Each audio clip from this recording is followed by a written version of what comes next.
My name is Nora, 33 years old, and I am the CEO of a private healthcare insurance brokerage. I had just driven 24 hours straight to Mount Sinai Hospital in New York, exhausted but excited to meet my newborn nephew. But as I reached the door of the VIP maternity suite holding a custom-knitted gift basket, my older brother Bradley stepped into the hallway and blocked my path. "What are you doing here?" He snapped, his voice dripping with disgust. "Jasmine does not want you around. Your bitter single-woman energy is going to ruin our son's first day. This is for family only." I did not scream or cry. I simply placed the basket on the floor, turned around and walked away. I let him think he had won. But he had no idea that 3 days later, a phone call from the hospital billing department regarding a $30,000 invoice would give me the power to dismantle his entire fake life. Before I continue this story, let me know where you are watching from in the comments below. Hit like and subscribe if you have ever been treated like a second-class citizen by the very people who claim to be your family. Trust me, you will want to hear how I served them the ultimate reality check. Growing up in a pristine suburban neighborhood in New Jersey, our household revolved entirely around Bradley. My parents, Richard and Susan, treated him like a prince who could do no wrong, while I was merely the backup plan. They drained my college fund to pay off his credit card debt when we were in our 20s, claiming family always helps family. While he bounced from one failed sales job to another, I poured every ounce of my energy into my career. By 30, I had built a highly successful healthcare insurance brokerage from the ground up. I dealt with multi-million-dollar policies and complex financial negotiations daily. Yet to my family, my only value was my bank account. Things only escalated when Bradley married Jasmine. Jasmine is a stunning, highly educated African-American woman, but she is utterly obsessed with appearances. She curates a flawless luxury lifestyle on social media, demanding the best of everything. Designer clothes, expensive vacations, and now, a VIP maternity suite. Bradley, desperate to keep up the facade of a wealthy provider, constantly relied on my parents and me to silently fund his delusions. Just a few months ago, I had firmly refused to lend them $50,000 to cover their overdue homeowner association fees. Ever since that day, Jasmine had declared me toxic, and my parents had begged me to apologize for being selfish. Despite the tension when my mother texted that Jasmine had gone into labor, a sense of familial obligation washed over me. I was in the middle of a major corporate conference in Chicago. Flights were grounded due to a massive storm system, so I rented a car and drove 24 straight hours. I drank endless cups of black coffee, gripped the steering wheel until my knuckles turned white, and pushed through the sheer exhaustion because I genuinely wanted to be there for my nephew. I bought a beautiful, customized gift basket filled with organic baby clothes, a pure cashmere blanket, and a soft, plush bear. When I finally pulled into the parking garage at Mount Sinai Hospital, my body was aching and my eyes were burning from lack of sleep, but my heart fluttered with anticipation. I rode the elevator up to the exclusive VIP maternity floor. The walls were lined with expensive artwork, and the air smelled faintly of lavender instead of clinical bleach. I spotted the room number my mother had texted me. I walked down the quiet, carpeted hallway holding the heavy basket in both arms. Just as I reached for the handle, the door swung open. Bradley stepped out, pulling the door shut behind him. He was wearing a brand-new designer polo shirt, looking fresh and perfectly groomed. He looked me up and down, his eyes locking onto my wrinkled travel clothes and tired face. He did not say hello. He did not say thank you for coming. He physically blocked the doorway, crossing his arms over his chest. "What are you doing here?" he asked, his tone low and hostile. I blinked, momentarily stunned by the pure venom in his voice. "I drove all night," I said quietly, shifting the heavy basket. "I came to see my nephew." Bradley scoffed, a cruel smirk twisting his lips. "Jasmine does not want you around," he told me. "Your bitter single-woman energy is going to ruin our son's first day. We are taking photos for her Instagram, and we cannot have you bringing down the mood." This room is for family only. Go back home, Nora." For a moment, the world stopped spinning. The sheer audacity of his words echoed in my ears. After everything I had done, after all the financial bailouts and the sacrifices, I was still just the unwanted sister. I looked into his arrogant eyes and realized there was no love there. There never had been. I did not shed a single tear. I did not raise my voice or beg to go inside. I slowly lowered the customized gift basket to the hospital floor, right at his expensive leather shoes. I turned around and walked back down the long, quiet corridor. I could hear him laughing softly behind me, thinking he had finally put me in my place. He thought he had all the power. But he was about to learn a very expensive lesson. I pressed the elevator button and descended back to the hospital parking garage. The cold concrete walls echoed with my slow footsteps. The adrenaline that had kept me awake for the past 24 hours was rapidly draining from my body, replaced by a hollow, heavy exhaustion. Before I even reached my rental car, my phone began vibrating incessantly in the pocket of my coat. Buzz after buzz, a relentless assault. I pulled it out, half expecting a frantic apology from my mother, perhaps telling me that Bradley had acted out of turn and that I should come back upstairs. I swiped the screen to unlock it. There was no apology. Instead, there was a wall of text messages from my mother, Susan. I stood there in the dim, fluorescent light of the garage and read her words. "Why did you upset Jasmine? You know she needs to stay perfectly calm. Bradley just texted me saying you caused a scene in the hallway and stressed her out. How could you be so selfish on the most important day of their lives? You know she has had high blood pressure ever since you selfishly refused to lend Bradley $50,000 for their HOA fees. Just go back to your hotel and apologize to them later." I stared at the glowing screen. A scene. Bradley had claimed I caused a scene. I had barely spoken 2 sentences, left a gift, and walked away. Yet in the twisted narrative of my family, I was already the villain. But what truly made my blood run cold was the mention of the $50,000.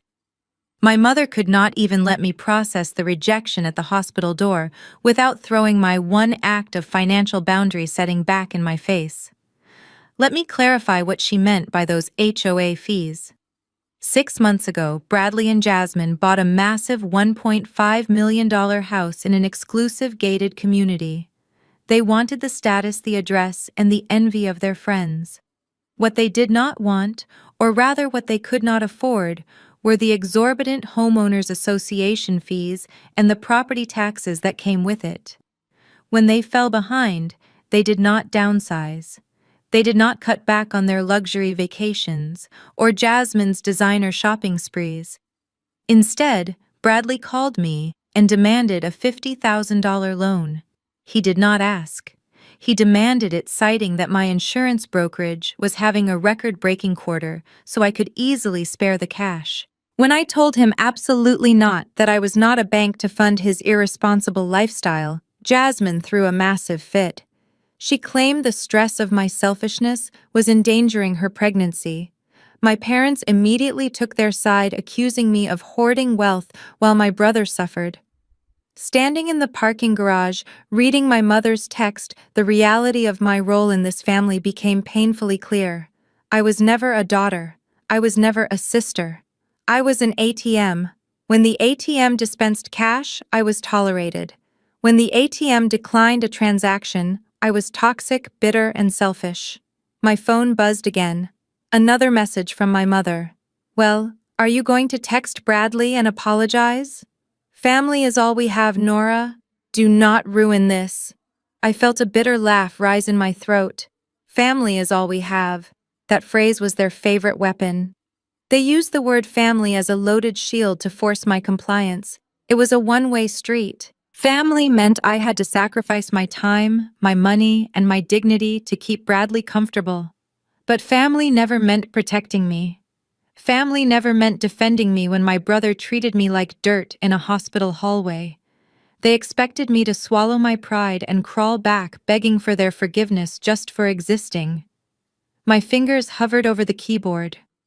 A part of me, the deeply ingrained, obedient daughter part, wanted to draft a carefully worded reply to keep the peace. But the woman I had become, the CEO who negotiated with corporate sharks every single day, took over. I deleted the draft. I did not owe them an apology. I did not owe them my peace of mind. And I certainly did not owe them a single dime ever again. I typed back a simple, concise response. I am going back to my hotel. I will not be apologizing for anything. Enjoy your grandson. I hit send and immediately put my phone on airplane mode. The silence that followed was deafening but incredibly liberating. I finally reached my rental car, unlocked it, and slid into the driver's seat.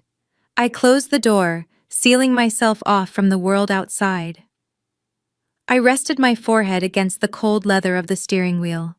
The physical ache of the long drive was still there, but mentally a switch had been flipped. I was done trying to buy their love. I started the engine and drove out of the parking garage, completely unaware that in just 3 days my phone would ring again, and this time the hospital would be calling me with a revelation that would shatter Bradley's perfect world into a million pieces. I merged onto the busy Manhattan streets, the glow of the city lights blurring against the rain-slicked windshield. The heavy silence in the rental car was suddenly broken by the sharp ring of my Bluetooth system. It was Megan, my executive assistant. I tapped the screen on the dashboard to answer. Nora, I know you are technically on family leave. Megan began, her voice crisp and professional, but the chief financial officer of Apex Dynamics just pushed back on their annual premium hike. They are threatening to take their 2,000-employee health insurance account to a competitor. Let them threaten, I said smoothly, my corporate instincts instantly overriding my emotional exhaustion. Apex has a high-risk claims history and a terrible employee retention rate. No other brokerage is going to underwrite them for less than what we quoted. Tell their financial officer that if he walks, he loses the custom wellness tier we negotiated with the carriers. He has exactly 24 hours to sign the renewal contract. Understood, Megan said, sounding instantly relieved. You always know exactly how to call their bluff. By the way, the board wants to officially congratulate you on closing the Harrison Group deal. That is an $8 million policy. Not bad for a Tuesday. How is the new nephew? The innocent question felt like a physical blow to my chest. I did not get to see him, I replied, keeping my voice perfectly level. Bradley decided it was a closed event. What? Megan gasped, dropping her professional tone. After you drove 24 hours straight through a storm, Nora, that is absolutely insane. It is what it is, I said, staring at the red taillights of the cab in front of me. Cancel the rest of my schedule for the week. I am heading back to the hotel to sleep, and then I am flying back to the West Coast. I ended the call and let the harsh reality of the contrast wash over me. In my professional life, I was a shark. I founded my healthcare insurance brokerage at 27, building it from a cramped rented desk into a massive firm that handled multi-million-dollar portfolios. Chief executive officers of major corporations respected my boundaries. Billion-dollar insurance carriers returned my calls within minutes. I commanded rooms full of men twice my age and dictated terms that shaped the healthcare coverage of thousands of people. I was a powerhouse, yet the moment I stepped into the orbit of my own family, I was reduced to absolute nothingness. To my parents, I was just Bradley's awkward, unmarried younger sister. They saw my intense work ethic as a tragic character flaw, a sad overcompensation for not having a husband or children. Jasmine routinely mocked my career to her friends, assuming I was just some glorified data entry clerk pushing paper in a cubicle. They had no concept of what it meant to hold the kind of financial power I yielded every single day. Bradley, on the other hand, was a regional sales manager for a struggling logistics company.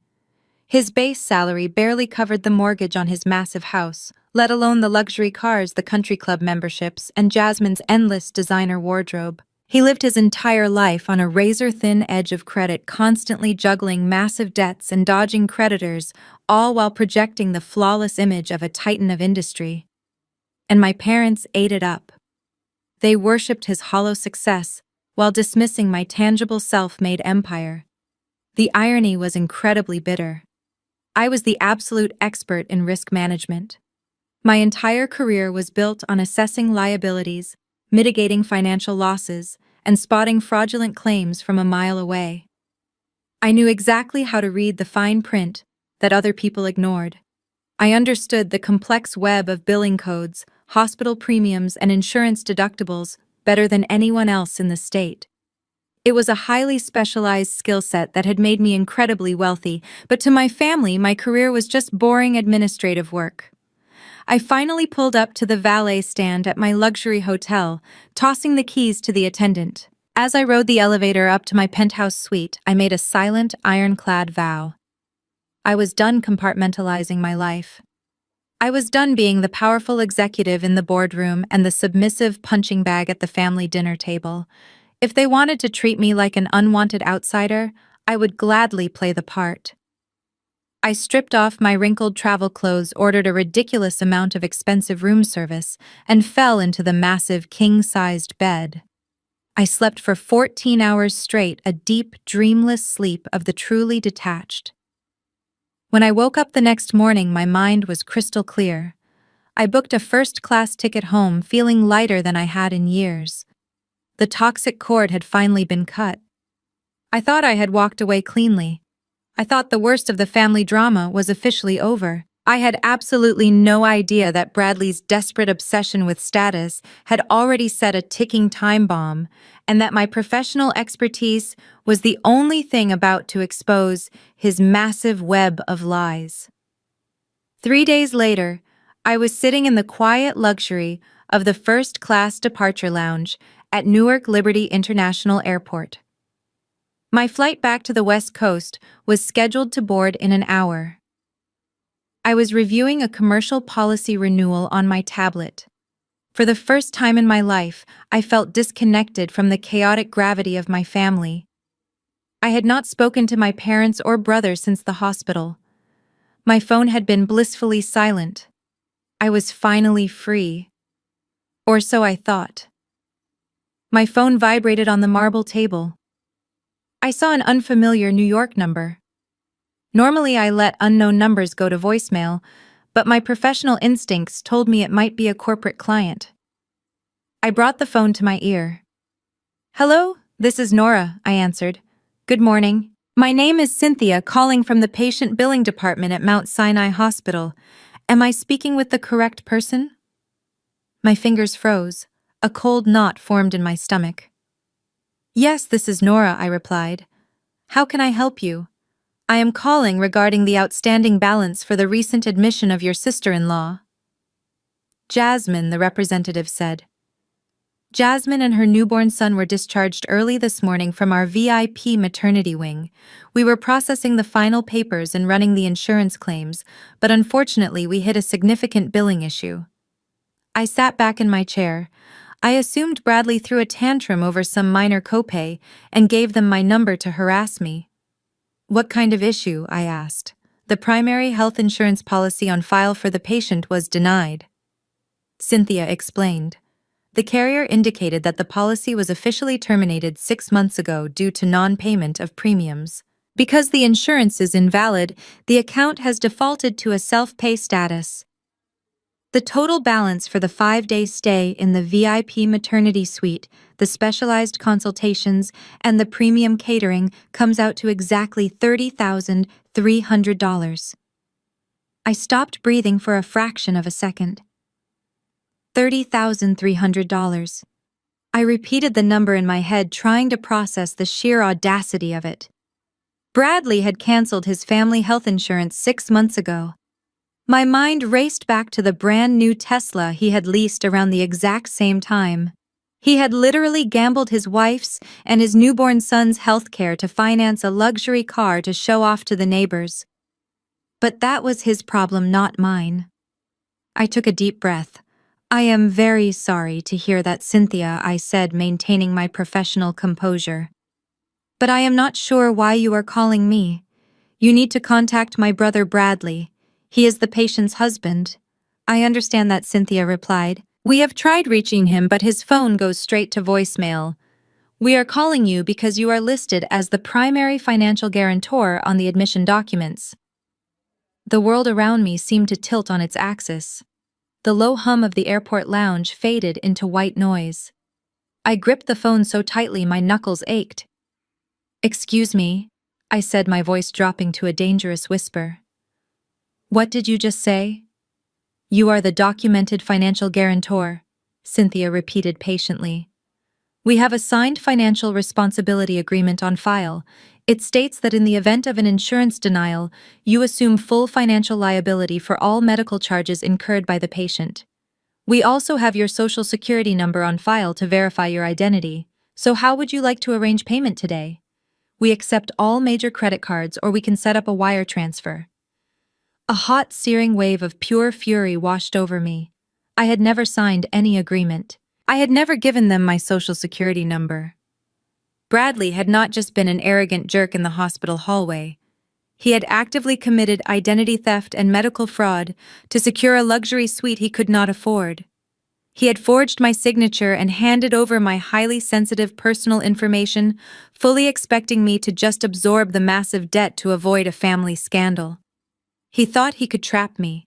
He thought I would pay the $30,000 just to keep the peace, exactly like my parents always did. I did not scream. I did not panic. The scared little sister was completely gone, replaced by the ruthless corporate executive who destroyed fraudsters for a living. "Cynthia," I said, my voice as cold as ice, "do not process any payments. I need you to email me every single document associated with that admission file right now. Send it to my secure corporate email. Give me 48 hours. I will handle the payment personally." I hung up the phone and immediately opened my laptop right there in the bustling airport lounge. I connected to my secure corporate server, bypassing the public Wi-Fi to ensure absolute data privacy. Within 10 minutes, a heavily encrypted email from Cynthia arrived in my inbox. For an average person, a hospital billing file is a terrifying, confusing maze of medical jargon, complex numerical codes, and endless legal disclaimers. Most people just look at the total amount due and panic. But for me, this was my native language.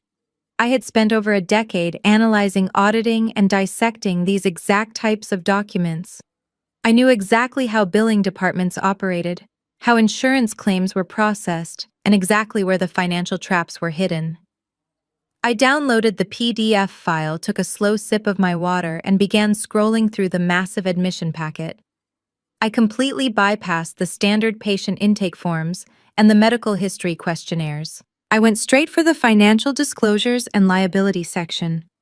There it was, sitting plainly on the third page. The financial responsibility and guarantor agreement. I zoomed in on the document on my high-resolution screen. My full legal name was typed perfectly at the top of the form, along with my correct home address, my personal cell phone number, and my exact date of birth. But what made my blood boil, what truly pushed this from a family dispute into a criminal act, was the small box on the second page. My social security number was typed out in plain text. Bradley had memorized my social security number years ago when my parents relentlessly pressured me to co-sign the mortgage for his house. He had kept that highly sensitive information saved and ready for a moment exactly like this. He had essentially handed the hospital the master keys to my entire financial existence without a second thought.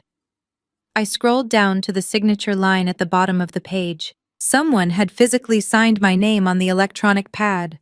It was a pathetic, sloppy forgery. The loops on the letters were entirely wrong, but I immediately recognized the heavy, aggressive slant of the pen strokes. It was undeniably Bradley's handwriting. He had stood at the hospital admission desk, looked a billing registrar dead in the eye, and fraudulently signed a legally binding document. He legally claimed that I would unconditionally cover whatever luxury services his wife demanded during her stay, and Jasmine demanded a massive amount. I opened the itemized ledger attached to the main file, and my jaw clenched so hard my teeth ached. This was not a standard medically necessary labor and delivery bill. Bradley had specifically requested an elective upgrade to the hospital's premium platinum maternity package. The itemized charges were absolutely sickening to read.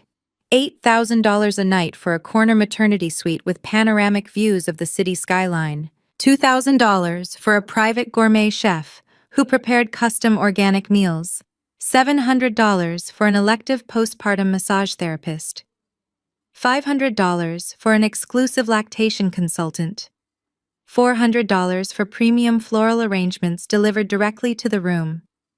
They had treated the medical facility like a five-star luxury resort. They rang up premium services while completely aware that their insurance had been terminated. They did this fully believing I would be legally trapped into footing the bill. Bradley assumed I would be too embarrassed by a hospital collection agency calling my corporate office to actually fight the charges. He thought I would just quietly write a check to protect my pristine credit score, preserve my professional reputation, and avoid another exhausting family drama. He banked entirely on my lifelong habit of remaining silent. But Bradley made one catastrophic miscalculation. He assumed my wealth and my previous compliance made me a soft target. He forgot that you do not build a highly successful insurance brokerage by letting arrogant men steal from you. I spent my days fighting fraudulent claims from massive corporations. Did he really think I would let my mediocre brother commit fraud against me and get away with it? What he had done was not just a sleazy family betrayal. It was malicious, premeditated identity theft. It was blatant medical fraud. In the eyes of the law, defrauding a healthcare facility using stolen personal identification is a severe felony offense. I downloaded every single page, saved backups to my encrypted cloud drive, and forwarded the entire file to my personal attorney. I closed my laptop with a sharp snap and placed it in my bag. My flight was finally boarding, but my mind was already meticulously plotting the exact sequence of his absolute destruction. As the plane climbed to cruising altitude, I reclined my seat and purchased the in-flight Wi-Fi. I could not just sit there and watch a movie. My mind was moving a million miles a minute. I needed to understand the mechanics of Bradley's stupidity. I opened the denial letter Cynthia had included in the encrypted file. It was a standard rejection notice from a major national health carrier, but the specific reason code caught my eye. It did not say the policy was terminated for non-payment by the employer. It clearly stated terminated by employee election. That meant Bradley had deliberately opted out of his coverage. But why would a man with a pregnant wife voluntarily cancel his health insurance? I leaned back and thought about Bradley's employer. He worked as a regional sales manager for a mid-sized logistics company. By pure coincidence, my brokerage had actually bid on that exact company's corporate healthcare account 2 years ago. We did not win the contract, but I still had their entire benefits portfolio memorized. I knew exactly what they offered their employees. For a family of 3, their premium contribution required an employee payroll deduction of roughly $1,200 a month. That was a significant chunk of change missing from his paycheck. A sudden sickening suspicion washed over me. I opened a new tab on my browser and went straight to Jasmine's Instagram page. Her profile was public naturally. It was a meticulously curated shrine to fake wealth filled with designer bags, expensive brunches, and humble bragging captions. I scrolled past the endless stream of newborn photos, past the elaborate baby shower pictures, and kept going back. I scrolled back exactly 6 months. And there it was. A high-definition video of Jasmine screaming in delight in their driveway. Parked in front of their massive suburban house was a brand-new, gleaming white Tesla Model X SUV with a giant red bow on the hood. The caption read, "My amazing hubby surprised me with my dream mom car today. Feeling so incredibly blessed. God is good." I sat staring at the screen as the pieces slammed together with terrifying clarity. $1,200 a month. That was the exact average monthly lease payment for a premium Tesla Model X. Bradley had not just fallen on hard times, he had made a calculated, incredibly reckless choice. 6 months ago, Jasmine was heavily pregnant and constantly complaining about needing a luxury vehicle to fit in with her affluent circle of friends. Her friend group consisted of successful corporate lawyers, high-end real estate agents, and tech executives who actually earned their wealth. Jasmine was desperate to keep up. Bradley, utterly terrified of his wife's disapproval and entirely addicted to his own fake image, had to find the money somewhere. But his credit cards were maxed out. They were already drowning in mortgage debt and unpaid homeowners association fees. He had no cash left. So he walked into his human resources department, signed a waiver explicitly declining all employer-sponsored health coverage for his family, and pocketed that extra $1,200 a month from his paycheck. He took the money that was supposed to guarantee his wife and unborn child safe medical care, and he walked straight into a luxury car dealership. He traded their health and safety for a depreciating metal box, just so Jasmine could post a bragging video on social media. And the most pathetic part, I was absolutely certain Jasmine had no idea. She was vain and demanding, yes, but she was not completely insane. No pregnant woman would ever consent to canceling her health insurance right before giving birth just to drive a fancy car. Bradley had lied to her. He let her waltz into a premium hospital, demand a VIP maternity suite, and order custom organic meals, all while knowing their insurance card was a useless piece of plastic. He knew the bill would be astronomical.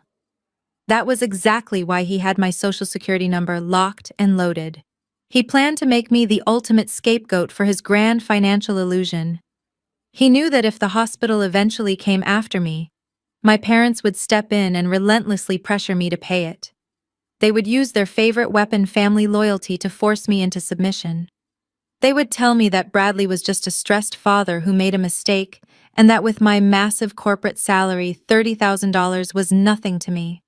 He had orchestrated this entire scenario, banking on my lifelong habit of suffering in silence to keep the peace. A cold, dangerous calm settled over me. He really thought I was just a stupid, obedient ATM. He thought my career in the insurance industry was just boring paperwork.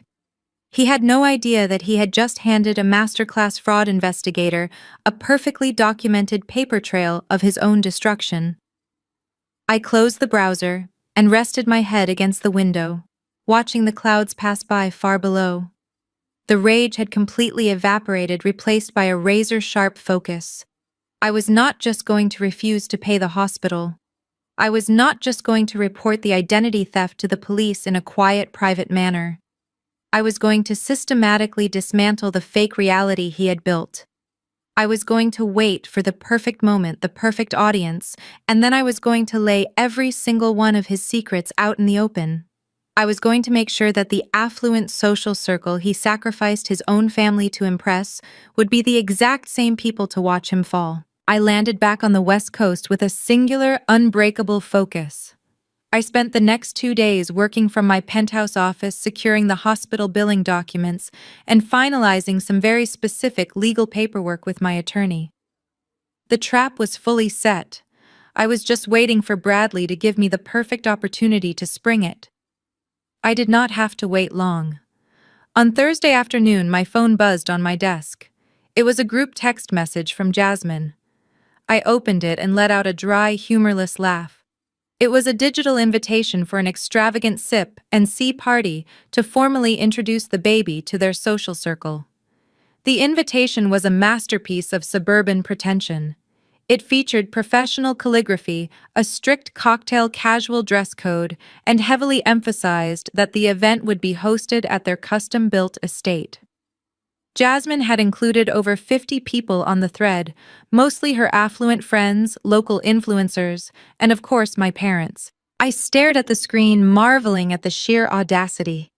They were throwing a lavish, fully catered party in a $1.5 million house, while simultaneously trying to stick me with a $30,000 hospital bill. A normal person would have declined the invitation, or simply ignored it. But I was not going to miss this for the world. Jasmine had unknowingly assembled the exact audience I needed. She wanted to show off her perfect life to her wealthy friends. I was going to give her a show they would never forget. Before I could even type a reply, an incoming call took over my screen. It was my father, Richard. I took a deep breath and answered. "Hello, Dad," I said. "Did you see the invitation?" he asked, skipping any form of a greeting. "I just got it," I replied neutrally. "Good," my father said, his voice taking on that familiar authoritative tone he only ever used to command me. "Listen to me, Nora. You are going to fly back here this weekend, and you are going to attend this party. You embarrassed your brother at the hospital. You stressed Jasmine out when she was in a very fragile state. You need to make this right."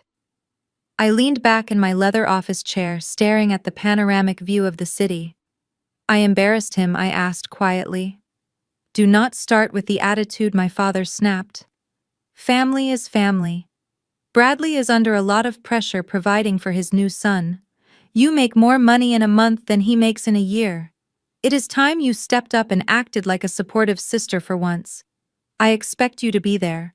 And I expect you to bring a $10,000 check for your nephew's college fund." I actually smiled at that. A $10,000 check. It was so incredibly predictable.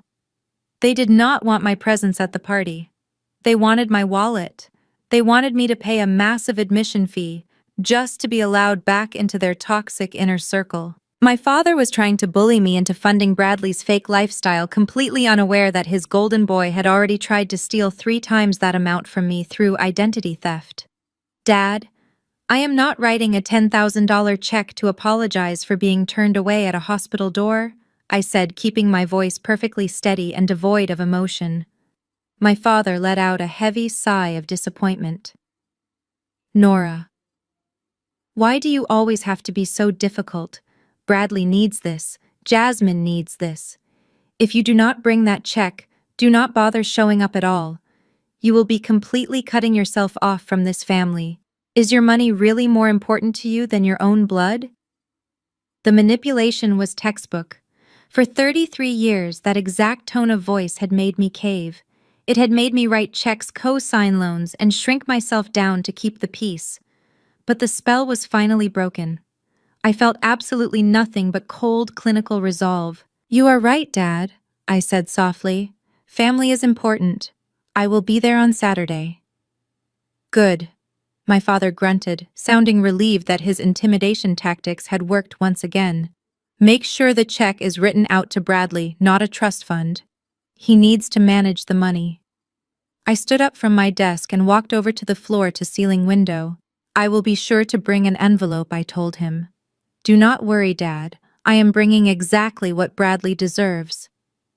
I ended the call before he could say another word. I walked back to my desk, opened the bottom drawer, and pulled out a thick ivory envelope. I did not put a $10,000 check inside.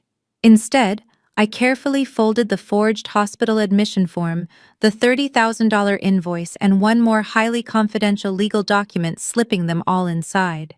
The stage was set. That third document I slid into the ivory envelope was far more destructive than any medical bill. It was a legally binding notice of default and foreclosure. To understand why I had it, you have to go back 3 years. When Bradley and Jasmine decided they absolutely needed a $1.5 million estate in an exclusive gated community, there was a massive problem. Bradley had abysmal credit. No reputable bank was going to approve a loan of that size on his mediocre sales manager salary. Naturally, my parents panicked. They could not bear the thought of their golden boy suffering the humiliation of living in a standard middle-class home. So they came to me.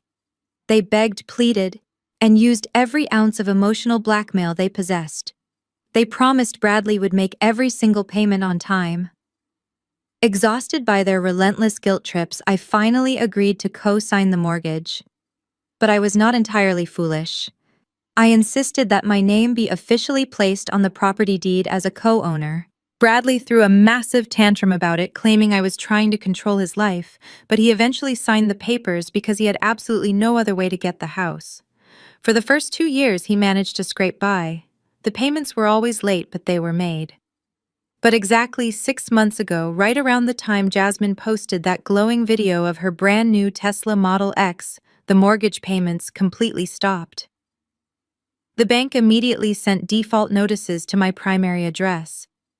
Bradley had intentionally defaulted on his massive mortgage to fund a luxury car lease, fully assuming I would quietly cover the missing house payments to protect my own pristine credit score. He thought he had trapped me in a financial corner. He was wrong. Instead of acting like the compliant family ATM, I treated the situation like a toxic corporate asset. I reached out to Vanguard Debt Solutions, a highly aggressive commercial collection agency that specialized in acquiring distressed real estate assets.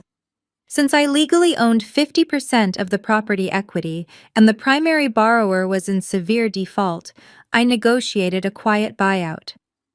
I sold my entire equity share directly to Vanguard for pennies on the dollar, legally severing my name from the toxic loan and transferring my ownership rights to a team of ruthless corporate liquidators.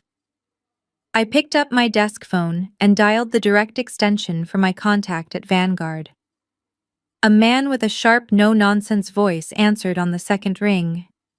"This is David," he said. "David, it is Nora," I replied, looking down at the elegant ivory envelope on my desk. "I am just calling to verify the status of the suburban property we finalized last month. Are we still on schedule?" David typed rapidly on his keyboard. "Yes, Nora. The grace period for the delinquent borrower officially expired 48 hours ago. Vanguard is now the legal majority stakeholder of the property. We have already initiated the formal foreclosure process. A certified eviction notice is scheduled to be served by local law enforcement next Monday morning. The occupants will have exactly 30 days to vacate the premises before we seize the physical asset." "Perfect," I said, a genuine smile spreading across my face. "I will actually be seeing the current occupants this Saturday at a social event. I plan to give them a verbal courtesy notice regarding the impending foreclosure. I just wanted to make sure all the legal paperwork is completely locked in on your end." "Everything is locked and filed with the county clerk," David confirmed. "The borrower has zero legal recourse at this point. They do not own that house anymore. Vanguard does." I thanked him and ended the call.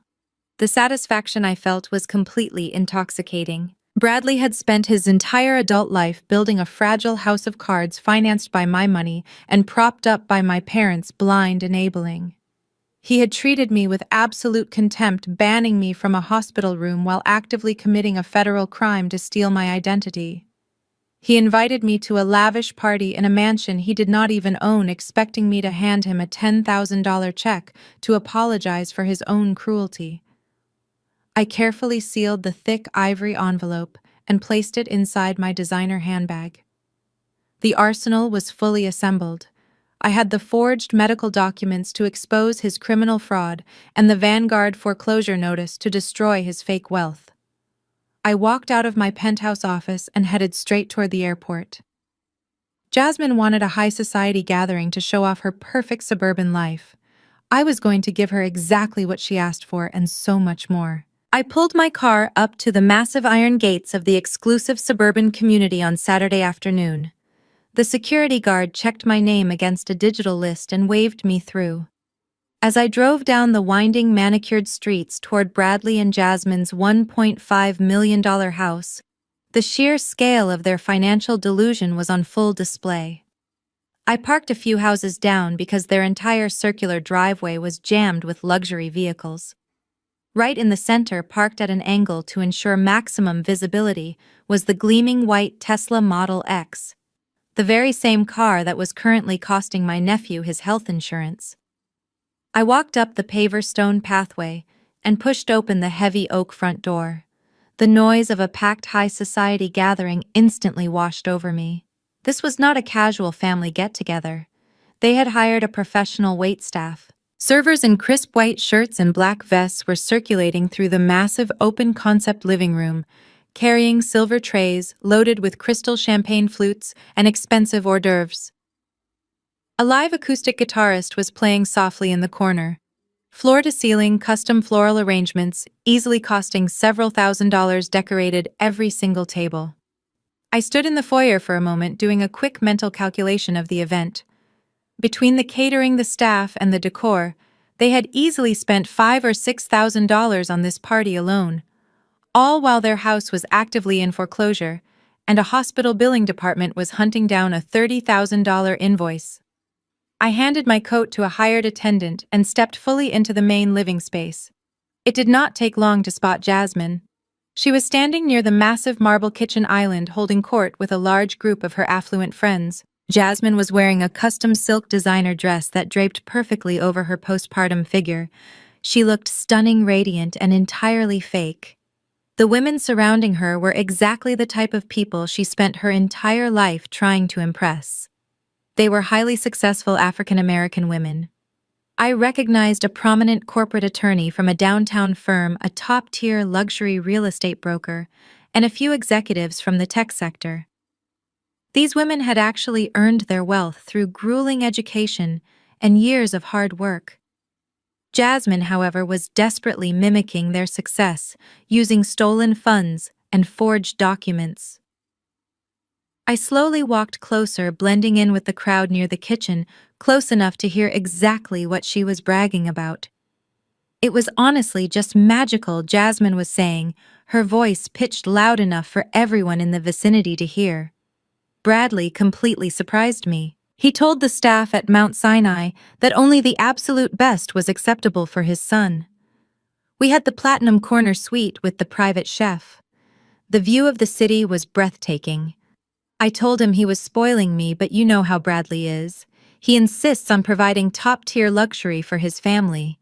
He always says a king treats his queen like royalty. The women around her nodded and smiled, raising their champagne glasses in polite agreement. The corporate attorney made a comment about how difficult it was to even secure a reservation for that specific VIP wing. Jasmine laughed a high-pitched triumphant sound and casually waved her hand. Well, when you have the right connections and the right budget, they make it happen, Jasmine boasted. Bradley took care of the entire bill out of pocket. He did not even want to bother with the insurance paperwork. He just swiped his card and told them to keep the champagne coming.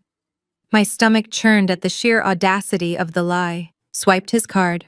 He had forged my social security number and committed a federal felony, and here she was spinning it into a romantic fairy tale of massive wealth. I took a deep breath, adjusted the strap of my designer handbag on my shoulder, and stepped directly into her line of sight. The shift in the room was almost instantaneous. Jasmine happened to glance away from her group and locked eyes with me. Her bright, performative smile vanished in a fraction of a second. The laughter died in her throat. Her affluent friends, noticing the sudden change in her demeanor, turned their heads to follow her gaze. The vibrant chatter in that specific corner of the room faded into an uncomfortable, heavy silence. I did not look away. I stood tall, projecting the same quiet, ruthless authority I used when walking into a hostile boardroom. I was wearing a sharply tailored, understated designer suit that cost more than the catering budget for this entire party, completely shattering the narrative that I was just some bitter, struggling sister. Jasmine let out a loud, theatrical sigh and dramatically rolled her eyes. She turned back to her friends, her voice dripping with venom. "Oh, look," Jasmine said, making absolutely sure I could hear every single word. The workaholic sister finally decided to grace us with her presence. I honestly did not think she would have the nerve to show her face here today. Let us hope she brought the apology check, otherwise this is going to be a very short visit. Her friends exchanged awkward, judgmental glances, clearly poisoned by whatever lies Jasmine had been feeding them about me. They looked at me with a mixture of pity and disdain. Jasmine crossed her arms and glared at me, waiting for me to shrink away or look embarrassed. But I did not flinch. I just offered her a cold, polite smile, my hand resting firmly against the thick ivory envelope hidden inside my bag. The lion's den was exactly where I wanted to be. Before the silence in the living room could stretch into something unbearable, I broke eye contact with Jasmine and offered a polite, close-lipped smile to the room at large. I adjusted my grip on my handbag and walked past the staring guests, heading straight toward the massive marble kitchen. I needed a glass of water, but more importantly, I knew my movement would force a reaction. I did not have to wait long. I had barely reached the granite island when a heavy hand clamped down on my upper arm. I turned to see my father, Richard, his face flushed red with a mixture of anger and embarrassment. He quickly let go of my arm and glanced over his shoulder to make sure none of Jasmine's affluent friends had followed us into the kitchen. He stepped close, invading my personal space, his voice dropping to a harsh, demanding whisper. "What is wrong with you?" he hissed. "You just walked in there and completely ruined the mood. Jasmine was in the middle of a story. I told you to come here and be supportive, not stand there glaring at everyone like you own the place." "I did not glare at anyone." "Dad," I replied evenly, pouring myself a glass of sparkling water from a crystal pitcher left on the island. "Jasmine is the one who greeted me by aggressively asking for an apology check in front of 50 strangers. If anyone is ruining the mood, it is the host." My father waved his hand dismissively, brushing past my entirely valid point. "She is just stressed from the pregnancy and the new baby. She wants everything to be perfect today. Now stop stalling. Did you bring the check or not?" He looked pointedly at my designer handbag, his eyes tracking the expensive leather. "Give it to me right now so I can go find Bradley and hand it to him directly. He can show it to Jasmine in private, she will calm down, and we can all move on from this ridiculous drama you caused at the hospital." I took a slow, deliberate sip of my water, letting the cold liquid ground me. "I am not giving you a check, Dad. There is no $10,000 apology in my bag for Bradley or Jasmine. I am not paying an extortion fee to attend a party in a house that I paused, catching myself before I revealed the foreclosure detail too early. "I am not paying them for the privilege of being insulted by a woman who married into my family." My father's face darkened instantly. The veins in his neck began to bulge against his tight shirt collar, a clear sign his temper was about to snap. He leaned in closer, his eyes narrowing with pure, unfiltered contempt. "You are incredibly selfish, Nora.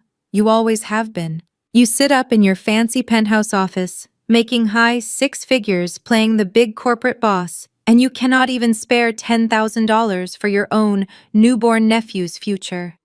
You know your brother is under immense financial pressure right now trying to provide for his family. That pressure is entirely self-inflicted."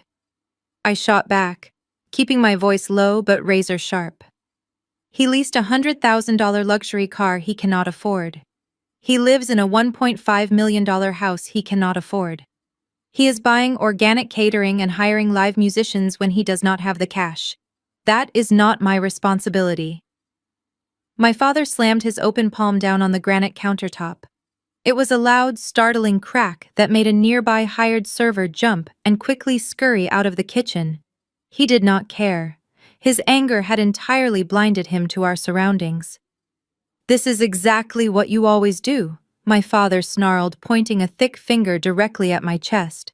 "You hold on to your money like it makes you superior to us. You have always been so greedy. We drained your college fund to pay off Bradley's credit card debts when you were 20, and you are still punishing us for it a decade later. You hold that over our heads every single chance you get because you are bitter that he has a family and you are alone." I stood completely frozen. The air in the kitchen seemed to vanish entirely. I stared at the man who had helped raise me, listening to the absolute madness spilling from his mouth. He had just admitted to stealing my tuition money I had worked multiple part-time jobs in high school to help save to bail out his adult son from a massive shopping addiction. And somehow, in his deeply warped mind, my lasting trauma over that massive betrayal made me the greedy one. He had completely rewritten history to make himself and Bradley the tragic victims of my financial boundaries. It was a profound, chilling moment of absolute clarity. For years, a tiny, foolish part of me had hoped that if I just became successful enough, if I just proved my worth through my career, they would eventually respect me. But looking into my father's furious, resentful eyes, I realized the undeniable truth. They would never change. They would never see me as a daughter. I was nothing but a resource to be mined, and they hated me simply because I had finally stopped producing gold on command. All the lingering guilt, all the residual familial obligation evaporated completely. It was replaced by a brilliant, blinding focus. "I am not punishing you, Dad," I said, my voice completely devoid of any warmth or hesitation. I am just no longer participating in your delusions. I set my water glass down on the counter with a soft click. I reached into my bag and wrapped my fingers around the thick, ivory envelope. It was time to stop waiting in the kitchen.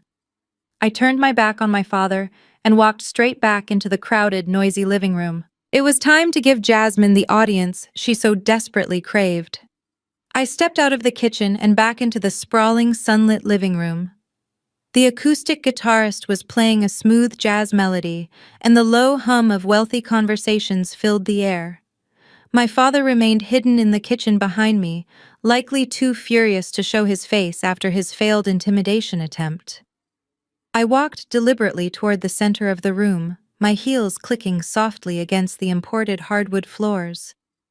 Jasmine was still holding court near the massive stone fireplace, her perfectly manicured hand wrapped around a crystal flute of imported champagne. When she saw me approaching, a wicked, triumphant glint sparked in her dark eyes. She thought my father had just successfully broken me down. She thought I was walking over to hand over my dignity and fund her lifestyle. Jasmine stepped away from her circle of affluent friends and moved to the very center of the room. She raised her glass high and tapped it sharply with her heavy diamond wedding ring. The sharp, clear ringing sound instantly cut through the chatter. The guitarist immediately stopped playing. 50 heads turned simultaneously toward the host. The room fell into an expectant, quiet hush. Jasmine smiled a brilliant, practiced expression that she had perfected for her social media followers, but her eyes remained cold and locked entirely on me. Thank you all so much for being here today. Jasmine began, her voice projecting effortlessly across the massive open concept room. Bradley and I are just so incredibly blessed to be surrounded by our amazing friends as we formally introduce our beautiful son to the world. It has been such a magical journey. Building this perfect life together, creating a home filled with love in this beautiful $1.5 million estate, and experiencing the absolute pinnacle of luxury care at the hospital. I truly have the most amazing providing husband in the world. She paused, waiting for the polite applause and the appreciative murmurs from her wealthy friends. Bradley, who had just emerged from the outdoor patio, puffed out his chest and walked over to wrap an arm around Jasmine's waist. He beamed with arrogant pride, soaking in the admiration of the crowd. But Jasmine was not finished. She turned her body, slightly pointing her champagne flute directly at me, ensuring every single pair of eyes in the room followed her gesture. We are especially grateful today because we have a very unexpected guest. Jasmine continued, her tone shifting seamlessly from sweet gratitude to sickeningly condescending mockery. I am so glad my sister-in-law Nora could actually take a break from her lonely workaholic life to join us today. A few uncomfortable shifts rippled through the crowd. Jasmine ignored them, her voice dripping with fake sympathy. I know how hard it must be sitting in a cold office all day entirely alone, just chasing money, while the rest of us are busy building actual families and creating real legacies. But it is so important for people like Nora to come to events like this. It gives her a chance to see what a real family looks like, what a real thriving marriage looks like in a home filled with actual love and success, rather than just empty corporate achievements. The silence in the room became incredibly heavy. Even her affluent friends looked taken aback by the sheer hostility of the public attack. You could hear a pin drop on the hardwood floor. But Jasmine thrived on the cruelty. She took a step closer to me, her fake smile widening into a predatory smirk. And since you caused such an unforgivable scene at the hospital and nearly ruined my entire delivery experience with your toxic energy, I assume you are standing there right now because you are finally ready to make amends. Jasmine held out her empty hand, palm up, right in front of my face. Did you bring the apology check, Nora, or did you just come here to drink our expensive champagne and stare at the life you will never have? Bradley stood next to her, crossing his arms and giving me a stern, expectant nod. He was silently commanding me to hand over the money and submit to his wife's public humiliation. He honestly believed I was trapped. He thought the immense social pressure of 50 affluent strangers staring at me would force me to quickly hand over the envelope just to make the nightmare stop.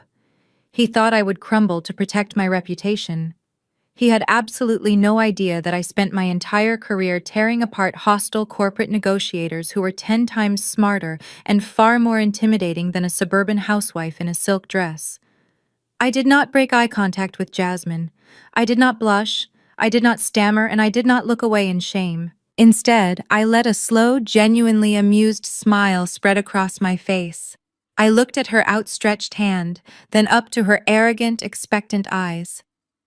I reached into my designer handbag, my fingers wrapping tightly around the thick ivory envelope.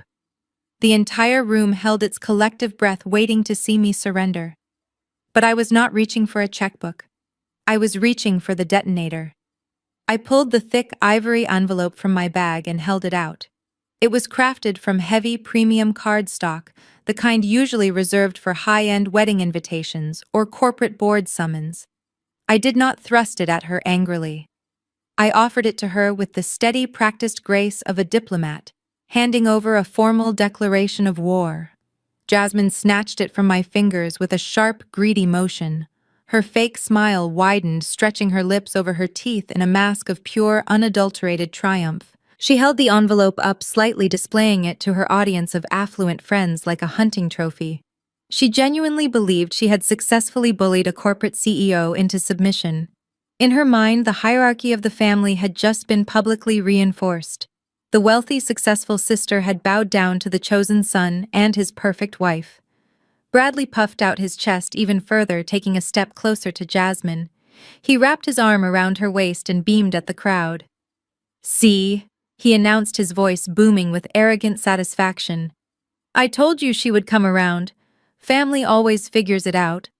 Thank you, Nora. We appreciate you finally stepping up and doing the right thing for your new nephew." I did not say you are welcome.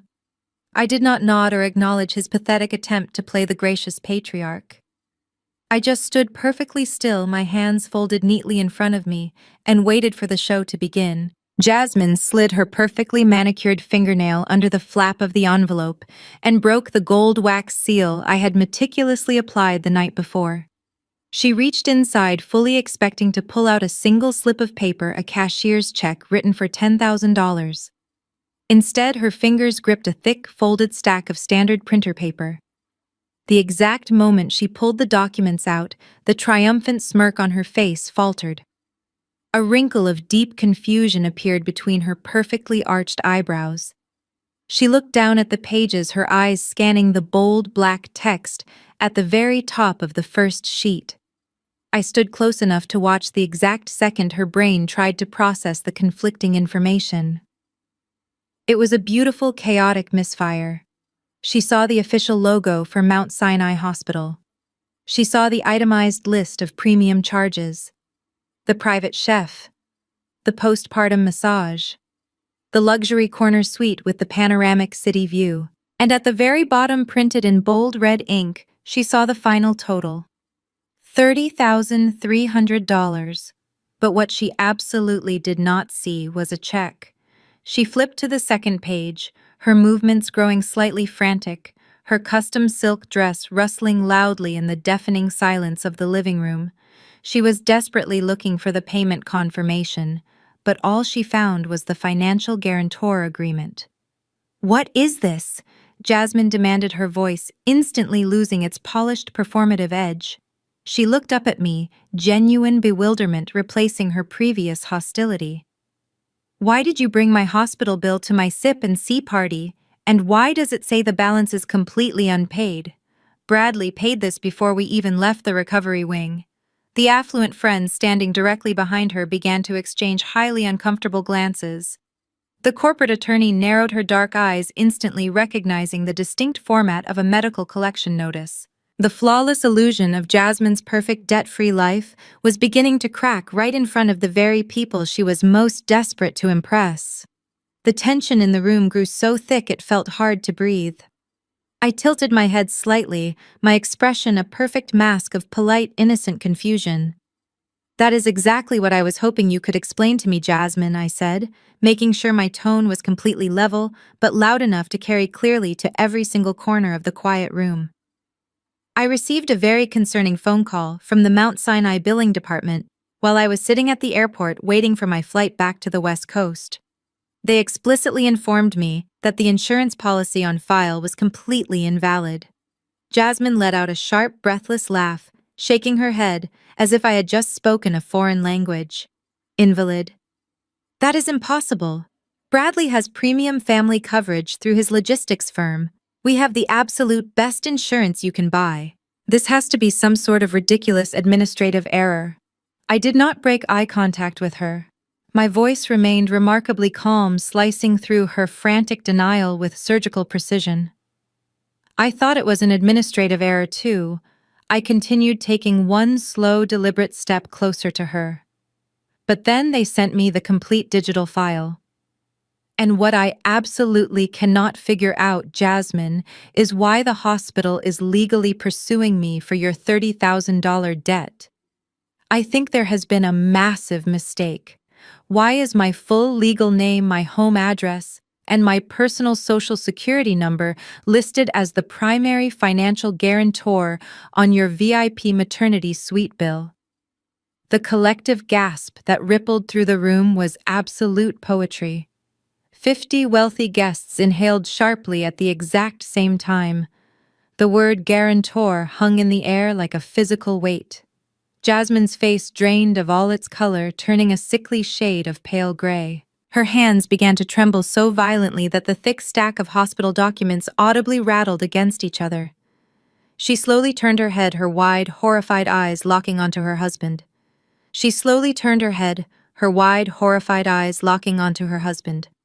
Bradley's polished, arrogant facade completely shattered. The smug smile he had been wearing just moments ago melted off his face, replaced by a mask of sheer panic. He looked at the papers trembling in Jasmine's hands, then looked at me. He realized instantly that I had not brought a check. I had brought the receipts. "Give me those," Bradley demanded, his voice cracking slightly. He lunged forward, reaching out with both hands to snatch the documents away from his wife. But I was faster. I stepped gracefully between them, extending my arm and pulling the documents smoothly out of Jasmine's grasp before Bradley could reach them. I held the thick stack of paper firmly against my chest, taking a strategic step backward to maintain my distance. "Do not touch these," I said, my voice ringing out with absolute authority. "These are official billing records containing my stolen personal information. They belong to me." "Nora, stop it right now," Bradley hissed, his face turning a deep, blotchy red. He darted his eyes around the room, painfully aware of the 50 silent guests watching his every move. "You are completely misunderstanding the situation. You are making a huge scene over a simple paperwork error. Hand them over before you embarrass yourself." "I am not the one who should be embarrassed, Bradley," I replied, projecting my voice so it carried clearly to the very back of the massive living room. "I want you to look your wife in the eye and explain this simple paperwork error, because from where I am standing it looks like a calculated federal crime." The room remained dead silent. You could hear the faint sound of the wind blowing against the large glass windows. "Bradley, did you really cancel your pregnant wife's health insurance to lease that Tesla in the driveway?" I asked, dropping the absolute heaviest truth right into the center of the party. The collective gasp from the crowd was audible. Jasmine staggered backward as if she had been physically struck. Her hands flew up to cover her mouth. "That is a lie," Bradley shouted, though his voice wavered with unmistakable guilt. "She is lying, Jasmine. She is just jealous of us. She faked those papers to ruin our day." "I did not fake anything," I countered smoothly, holding up the second page for the crowd to see. "6 months ago, you walked into your human resources department and voluntarily terminated your family health coverage to pocket the premium money. You needed exactly $1,200 a month to afford the lease on that shiny white SUV parked outside. You traded your wife's and your newborn son's medical safety for a status symbol." Jasmine let out a choked, devastated sob. She looked desperately at Bradley, waiting for him to confidently deny it, waiting for him to provide some logical explanation. But Bradley was sweating profusely. He could not look her in the eye. He stared at the floor, his jaw clenching and unclenching. And when it came time to pay the piper, I continued showing no mercy. You realized a VIP maternity suite was going to cost you tens of thousands of dollars out of pocket. So instead of being a man and admitting you were broke, you decided to use me as your backup plan. Again. I stepped closer to him, forcing him to look up at me. Did you really forge my signature on an electronic admission pad, Bradley? Did you really recite my social security number to a billing registrar to cover a $30,000 invoice, fully expecting me to just quietly pay it to avoid a family scandal? The affluent guests surrounding us began to murmur loudly. The word fraud rippled through the crowd. Jasmine's friend, the corporate attorney, visibly took 2 large steps away from the center of the room, physically distancing herself from the unfolding legal disaster. She knew exactly what identity theft entailed. "Nora, shut your mouth!" Bradley yelled, stepping aggressively into my personal space. His fists were clenched at his sides. "You do not know what you are talking about. You have always tried to tear me down because you are miserable. Do you honestly think hospital security cameras and digital timestamps do not exist?" I asked, completely unfazed by his physical intimidation. "Do you think a multi-million-dollar healthcare facility just shrugs off forged guarantor documents? You committed identity theft. You committed medical fraud. You did it to impress people who are currently watching you unravel in your own living room." Jasmine finally found her voice. It was a fragile, broken whisper. "Bradley, tell me she is lying. Tell me you did not cancel our insurance for a car." Bradley opened his mouth to speak, but no words came out. He was completely trapped in the web of his own arrogant lies. The silence that followed was his absolute, undeniable confession.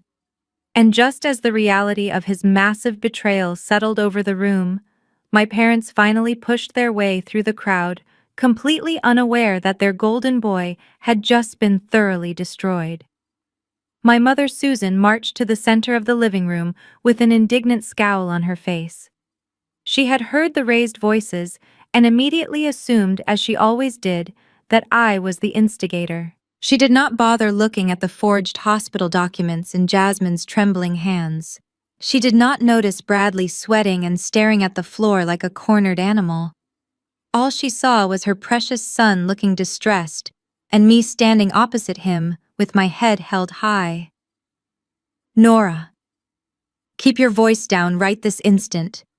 My mother snapped, her tone dripping with the familiar condescension she had used on me since childhood. "What on earth is wrong with you? We invited you here to celebrate your nephew, and you are throwing a temper tantrum in front of all these lovely guests. Apologize to your brother immediately and stop ruining this party." I did not back down. I turned my gaze from Bradley to my mother. "I am not throwing a tantrum, Mom. I am confronting a federal crime. Your son forged my signature and stole my social security number to stick me with a $30,000 hospital bill because he canceled his own wife's health insurance." Instead of being horrified by the revelation of Bradley's criminal behavior, my mother simply rolled her eyes. She actually rolled her eyes at identity theft. She stepped up beside Bradley, placing a fiercely protective hand on his arm. "So what?" she yelled, completely abandoning her own advice to keep the volume down. "He is your brother. He made a mistake because he was under immense pressure to provide a beautiful experience for Jasmine and the baby. You make 6 figures, Nora. You have more money than you know what to do with. Just pay the stupid bill and stop making such a huge deal out of nothing. Family helps family." My father, having recovered from our kitchen confrontation, stepped up to flank Bradley on the other side. "Your mother is exactly right," he boomed, trying to project absolute authority. "You are embarrassing yourself, Nora. Bradley is building a legacy here. He needed a little help. If you had just loaned him the $50,000 for the homeowner association fees when he asked months ago, he would not have been forced to cancel his insurance in the first place. This is entirely your fault for being so incredibly greedy." The sheer, breathtaking audacity of their logic hung in the air. They were actively blaming me for Bradley's decision to commit fraud, claiming my refusal to be their personal ATM forced him into a life of crime. But what my parents failed to realize was that we were not having this argument in the private confines of our childhood home. We were standing in front of 50 highly educated, self-made professionals who were now witnessing the absolute pinnacle of toxic family enabling. I watched as the expressions on the faces of Jasmine's affluent friends morphed from shock to absolute disgust. The corporate attorney crossed her arms, leaning over to whisper something to the luxury real estate broker standing next to her. The broker shook her head, looking at my parents with thinly veiled revulsion. These were women who worked incredibly hard to earn their wealth. They understood the severe gravity of identity theft. They understood the devastating financial implications of canceling health insurance for a pregnant woman.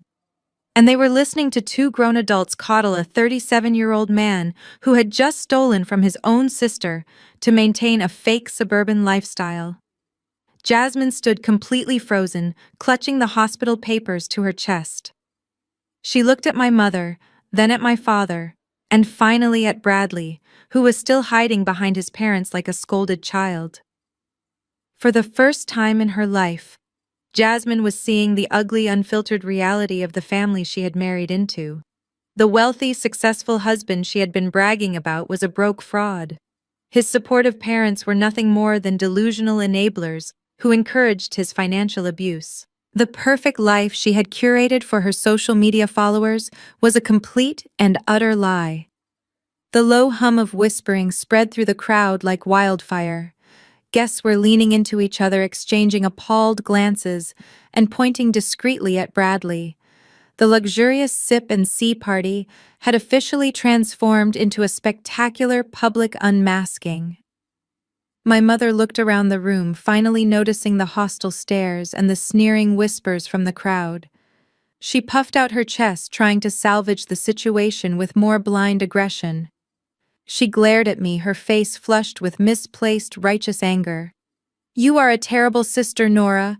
Pay the bill right now or get out of this house and never come back. You are a terrible sister, Nora. Pay the bill right now or get out of this house and never come back." I looked at my mother.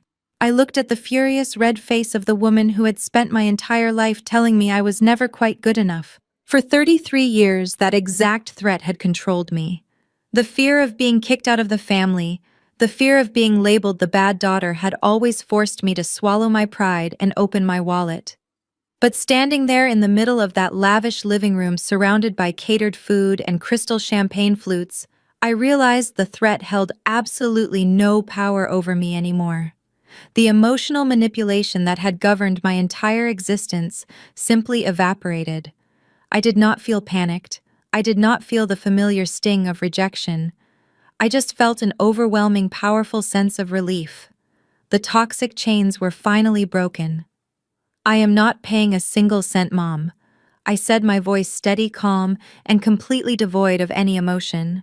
"And I am certainly not apologizing for refusing to be the silent victim of a federal crime." Hearing my calm, flat refusal seemed to short-circuit whatever was left of Bradley's fragile ego. Up until this point, he had been cowering behind our parents, letting them fight his battles just like they always did. He had allowed his mother to shield him from the consequences of his own disastrous financial choices. But seeing me stand my ground, seeing his wife staring at him with absolute horror, and feeling the judging eyes of 50 wealthy guests boring into his back, something in him snapped. He needed to regain control of the narrative. He needed to prove to his affluent friends that he was the powerful patriarch he pretended to be. Bradley shoved his way past my mother and stepped directly into my personal space. His face was contorted with a desperate, ugly rage. He puffed out his chest and clenched his fists at his sides, trying to use his physical size to intimidate me. The smell of expensive cologne and nervous sweat rolled off him in waves. "You heard her," Bradley shouted, his voice echoing harshly off the high vaulted ceilings of the living room. "Pay the damn bill or get the hell out." The sheer force of his voice made a few of the guests physically flinch. The acoustic guitarist, who had been awkwardly standing in the corner trying to blend into the wallpaper, quietly set his instrument down and slipped out the back sliding glass door. The hired catering staff froze in place, holding trays of expensive appetizers, terrified to make a sound. You are completely psychotic, Nora Bradley continued, his voice growing louder and more frantic with every single word. He pointed an aggressive finger right in my face, his hand shaking with rage. You came here today just to ruin this for us. You have always been jealous of me. You are jealous because I have a beautiful wife, a new son, and a perfect life. You are just a bitter, lonely woman who cannot stand to see anyone else happy. He was projecting his own massive insecurities onto me, completely ignoring the fact that his perfect life was entirely funded by fraud and stolen money. He genuinely believed that if he yelled loud enough, if he acted aggressive enough, the crowd would somehow forget about the forged $30,000 medical bill and magically side with him. You think you are so much better than us because you have a fancy title and a big bank account, Bradley sneered, taking another step forward. He was forcing me to tilt my head back slightly to maintain eye contact, but I refused to back away. But you have nothing. You have no one. You are standing in the middle of my $1.5 million home trying to tear down my family because you are completely empty inside. You will never have what I have built. I did not step back. I did not blink. I let him yell. I let him dig the hole as deep as he possibly could. I want you out, Bradley roared, his face turning a dangerous blotchy shade of purple. He violently pointed his arm toward the heavy oak front door. Get the hell out of my house. You are jealous of us. Get off my property right now and never show your face near my family again. He stood there, chest heaving, breathing heavily through his nose. He looked around the room, expecting the crowd to nod in agreement, expecting Jasmine to rush to his side and comfort him. But nobody moved. The silence was absolute and suffocating. Jasmine remained frozen in place, her eyes darting between the thick stack of unpaid medical bills in her hands and the raving lunatic she had married. I slowly lowered my gaze from his furious eyes to his pointed finger, and then I looked around the massive, beautifully decorated living room. I looked at the custom hardwood floors, the marble fireplace, and the expensive imported furniture. He had given me the exact opening I needed. He had demanded I leave his property. He had anchored his entire fragile ego to the ownership of this house. The trap was fully set, and he had just willingly locked himself inside it. I let out a laugh. It did not start as a chuckle or a polite giggle. It was a genuine, cold, and deeply amused laugh that echoed loudly through the tense silence of the massive living room. The sound of my laughter was so entirely out of place in that high-stakes confrontation that it caused a physical reaction in the crowd. Several of Jasmine's affluent friends shifted uncomfortably, exchanging bewildered glances. My mother gasped, clutching her hand to her pearl necklace in exaggerated offense. My father crossed his arms, his face turning a dark shade of crimson. Bradley looked at me as if I had suddenly lost my mind. The aggressive posture he had taken a moment ago faltered slightly. His fists uncurled and a flicker of genuine confusion passed over his eyes. What is so funny? He demanded, his voice dropping from a roar to an uncertain snarl. What exactly is so hilarious to you right now? I took a slow, deep breath to steady myself, letting the last trace of my laughter fade into a sharp, predatory smile. Your property, I repeated, shaking my head in sheer disbelief at his arrogance. You just stood there, pointed at the front door, and told me to get off your property. That is a very interesting choice of words, Bradley. I took a step forward, completely erasing the physical distance he had tried to establish. Let us talk about this property for a moment, I said, raising my voice just enough to ensure the entire room hung on every single syllable. Let us rewind 3 years ago when you and Jasmine decided you simply had to have a $1.5 million custom estate in this exclusive gated community. Do you remember what happened when you applied for the mortgage? Bradley swallowed hard. His eyes darted nervously toward his wife, then toward his parents. Shut up, Nora, he warned, his voice low and threatening. This is a private family matter. Keep your mouth shut. Oh, it stopped being a private family matter the moment you stole my social security number and tried to make me pay for your wife's luxury hospital suite, I countered smoothly. You see, everyone standing here thinks you are a highly successful sales manager who bought this beautiful home to provide for his family. But the truth is, your credit was absolute garbage. No reputable bank in this state was willing to lend you $1 million. You could not afford this house. You never could. Jasmine turned her head slowly to look at her husband. Her eyes were wide, silently pleading with him to shut me down to prove that I was lying. But Bradley was paralyzed. Mom and Dad panicked. I continued gesturing vaguely toward my parents, who were now standing completely frozen. They begged me to co-sign the loan. They used every guilt trip in the book. And against my better judgment, I agreed to help you. But I was not stupid. I made sure my name was placed firmly on the property deed as a 50% equity owner.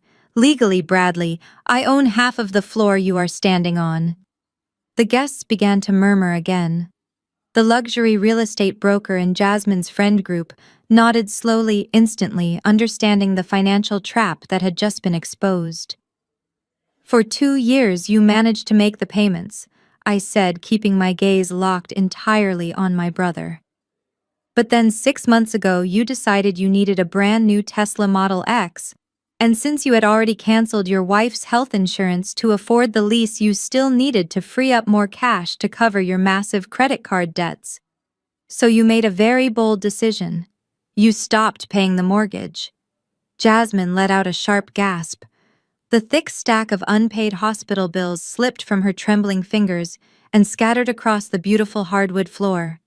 She did not even try to pick them up. 1 month went by. 2 months. 3 months I listed, counting them off on my fingers. As the official co-signer on the loan, the bank naturally notified me of the severe delinquency. You completely defaulted on a $1.5 million loan. You ignored the bank's letters. You ignored their phone calls. You just kept driving your fancy car and hosting expensive parties, fully assuming that I would eventually panic and pay the arrears to protect my own pristine corporate credit score. I reached into my designer handbag once more. But I am not the frightened little sister you can bully anymore, I said, my voice turning into a weapon of absolute destruction. Your financial negligence directly threatened my assets. To protect myself, I engaged a legal loophole. Since you abandoned the loan, I negotiated a quiet buyout of my equity. I legally sold my entire share of this house to Vanguard Debt Solutions, a highly aggressive commercial collection agency. I severed my name from your toxic debt. You do not own this property anymore, Bradley, and neither do I. I severed my name from your toxic debt. You do not own this property anymore, Bradley, and neither do I. I reached back into the thick ivory envelope still resting in my hand. The crowd watched my every movement with breathless anticipation. They were completely mesmerized by the sheer magnitude of the financial destruction unfolding in front of them. I pulled out the second piece of paper. Unlike the hospital bill with its bold red lettering, this document was a stark, formal legal notice printed on heavy watermark paper. It was the official notice of default and foreclosure from Vanguard Debt Solutions. I held it up, making sure the official county clerk's seal was clearly visible to everyone in the room, especially the real estate broker standing just a few feet away.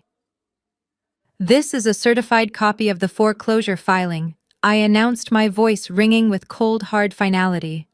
Vanguard is not a standard bank, Bradley. They are a commercial liquidation firm. They do not offer payment plans. They do not care about your sob stories, and they certainly do not negotiate. They acquired the deed to this property specifically to liquidate it and recoup their investment. Bradley stared at the paper as if it were a venomous snake. His mouth opened and closed, but he was completely incapable of forming a coherent sentence. The arrogant, aggressive patriarch who had just ordered me off his property was entirely gone, replaced by a terrified man, realizing he had just lost absolutely everything. They are officially initiating the foreclosure process on Monday morning. I continued, delivering the final fatal blow to his suburban illusion. A county sheriff will be arriving at this exact front door to serve the formal eviction notice. You have exactly 30 days to vacate the premises. You do not own this house anymore. The heavy, suffocating silence in the room was suddenly violently broken. Jasmine, who had been standing frozen like a statue, completely lost her grip on reality. The crystal champagne flute slipped from her trembling fingers. It hit the imported hardwood floor and shattered into 100 jagged pieces. The sharp crash echoed like a gunshot through the living room. Expensive champagne splashed across the expensive rug and splattered against the hem of her custom designer silk dress. Nobody moved to help her clean it up. Nobody even flinched. They just stared at the broken glass, a perfect physical representation of her entirely fractured life. Jasmine looked down at the shattered crystal, then slowly raised her eyes to look at her husband. The look of absolute horror and disgust on her face was something I will never forget. 30 days. Jasmine whispered, her voice cracking with pure panic. Bradley, what is she talking about? Tell me we are not losing our home.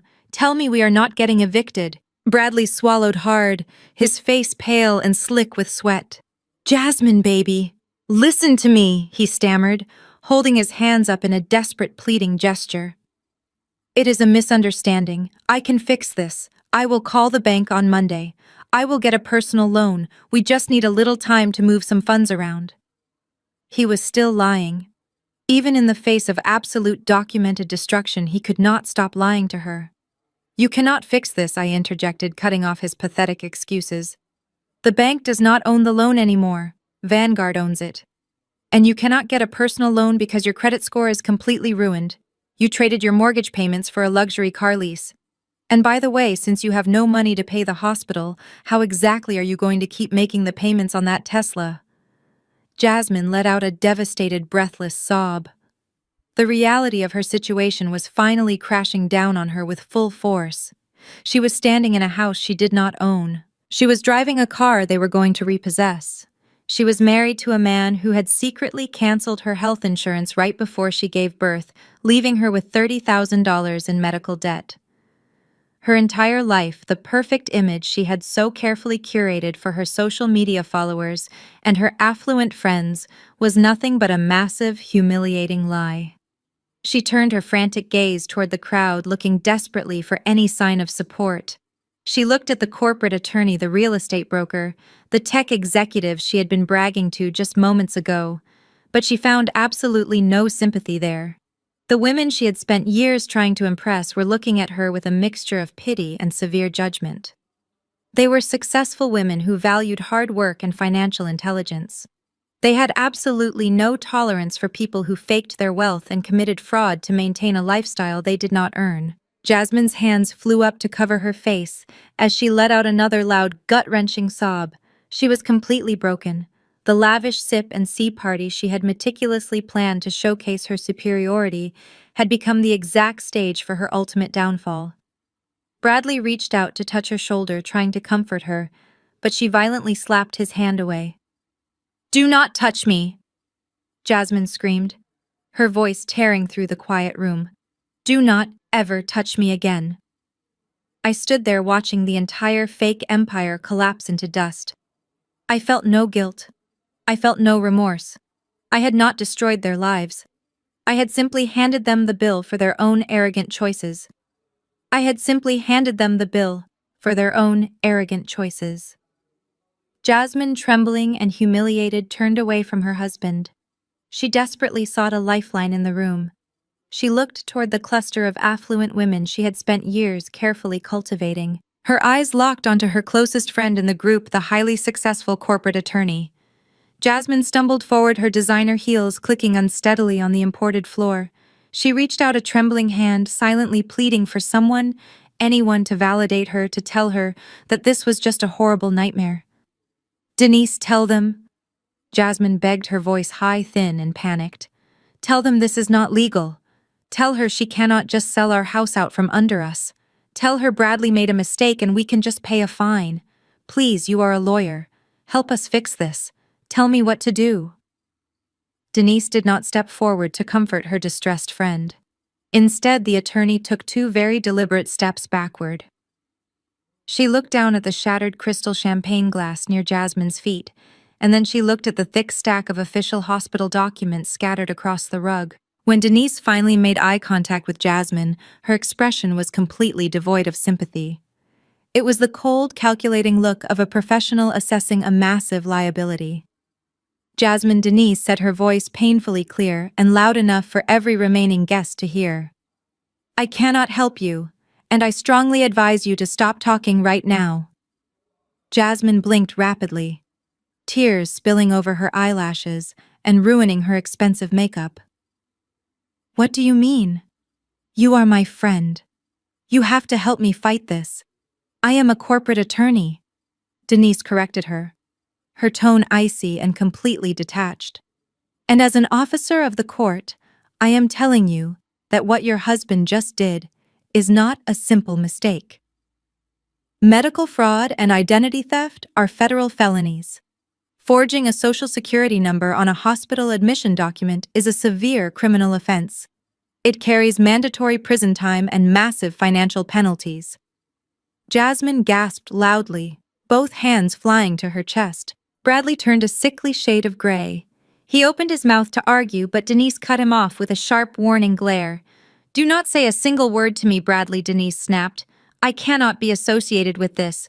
My law firm represents major healthcare networks in this state. If anyone finds out I was attending a party hosted by someone actively committing insurance fraud, it could jeopardize my entire career. My bar license is not worth your fake lifestyle." Denise turned to the luxury real estate broker standing directly next to her. The broker was already pulling her designer coat off the back of a nearby dining chair, her face twisted in disgust. And for the record, the real estate broker added, looking at Jasmine with absolute disdain, "Nora is entirely correct about Vanguard Debt Solutions. They are notorious in the commercial liquidation sector. If they filed a notice of default, this house is already gone. You have been throwing extravagant parties to impress us while living in a foreclosed property. It is completely pathetic." The brutal honesty from the women Jasmine admired most was the final nail in the coffin. The illusion was dead. The wealthy, successful friends Jasmine had used to elevate her social status were now looking at her like she was a criminal. The mass exodus began instantly. Denise turned on her heel and walked purposefully toward the front door. The real estate broker followed right behind her. It was as if a silent alarm had been triggered.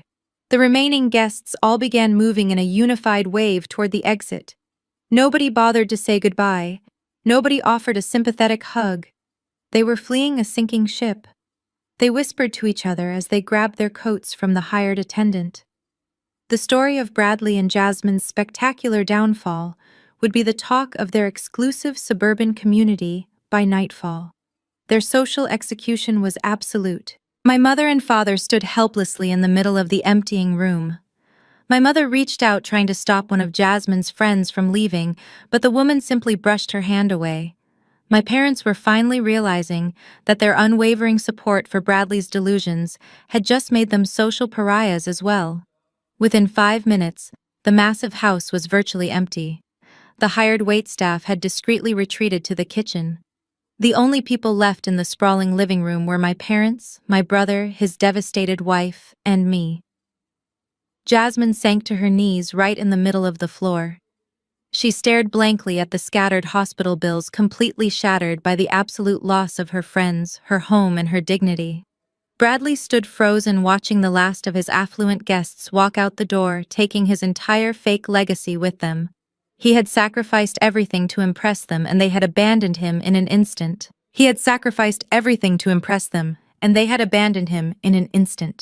The sound of the heavy oak front door clicking shut behind the last departing guest seemed to break the spell that held Bradley in place. The reality of his complete social and financial destruction finally penetrated his thick skull. But instead of remorse or accountability, his reaction was pure, unfiltered rage. His face twisted into an ugly, desperate sneer. He took a sudden, aggressive step toward me, his hands curling into tight fists. "You are a liar!" Bradley screamed, the sound tearing through the sudden quiet of the empty living room. He lunged forward, his chest heaving, spittle flying from his lips. "You made all of this up.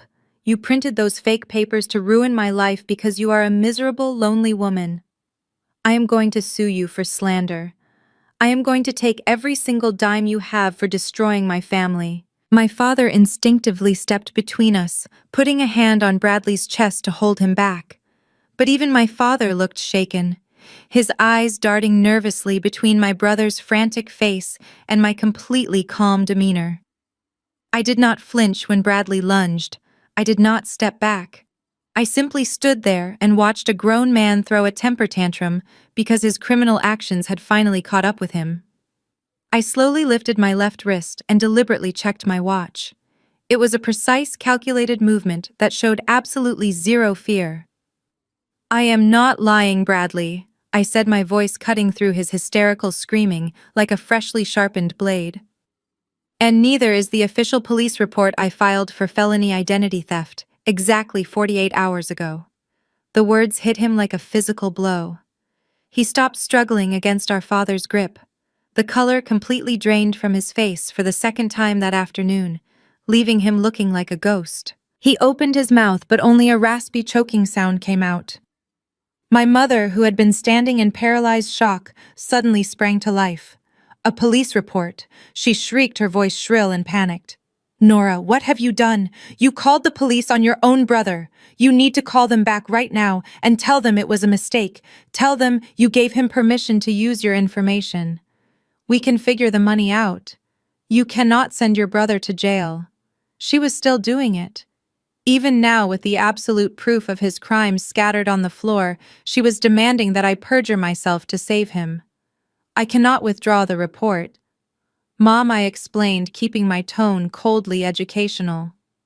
Identity theft across state lines involving a major medical facility is not a simple misdemeanor. It is a federal matter. Once the hospital fraud department and the local authorities were notified, the investigation was entirely out of my hands. I provided them with the forged documents, the digital timestamps from the hospital admission pad, and his employer's insurance cancellation records. The evidence is overwhelming. Jasmine, still kneeling on the floor, let out a low, agonizing wail. She pressed the palms of her hands against her eyes, rocking back and forth. Prison. Her husband was going to federal prison. The realization was destroying her in real time. "Nora, please," my father begged, his voice cracking. His authoritative patriarch persona had completely vanished, replaced by the terrified plea of a desperate old man. He took a step toward me, holding his hands up in surrender. "We will pay you back. We will sell our retirement assets. We will give you the $30,000. Just tell the authorities it was a misunderstanding. Please do not ruin his life. He ruined his own life, Dad," I replied, my voice hard and unforgiving. "He stole from me. He lied to his pregnant wife. He defaulted on $1 million loan. I am not his safety net anymore. And I am certainly not going to commit a crime to cover up his." Bradley shook his head violently, his eyes wide with sheer panic. "No, no, no," he muttered, stumbling backward until his back hit the marble kitchen island. "They are not coming. You are bluffing. You would not do this to me. You are just trying to scare me."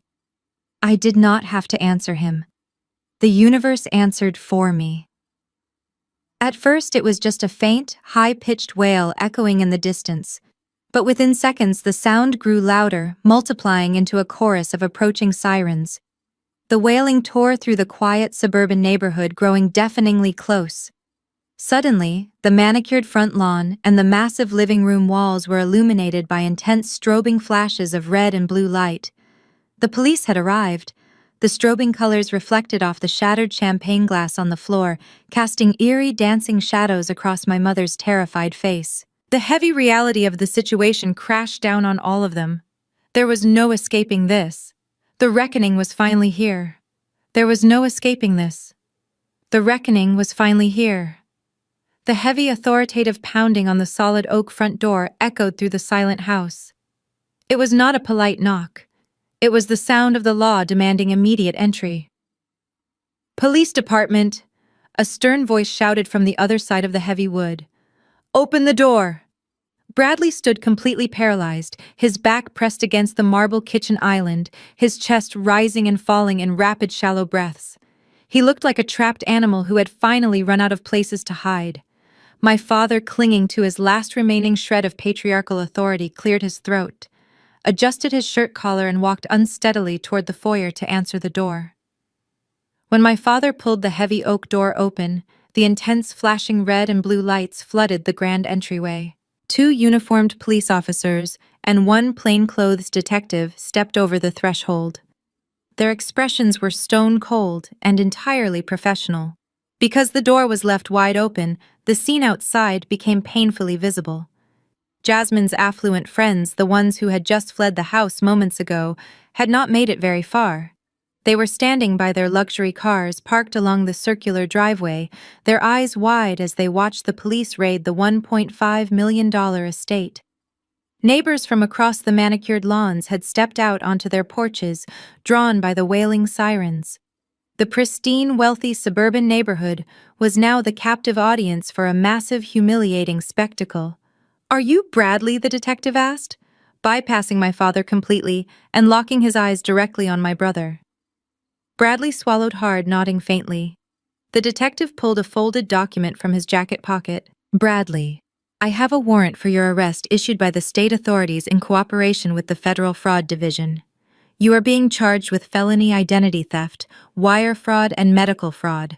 Please step away from the counter and place your hands behind your back." Bradley shook his head wildly. "No, wait," he pleaded, his voice cracking into a pathetic, high-pitched whine. "You do not understand. This is a family dispute. My sister is right there."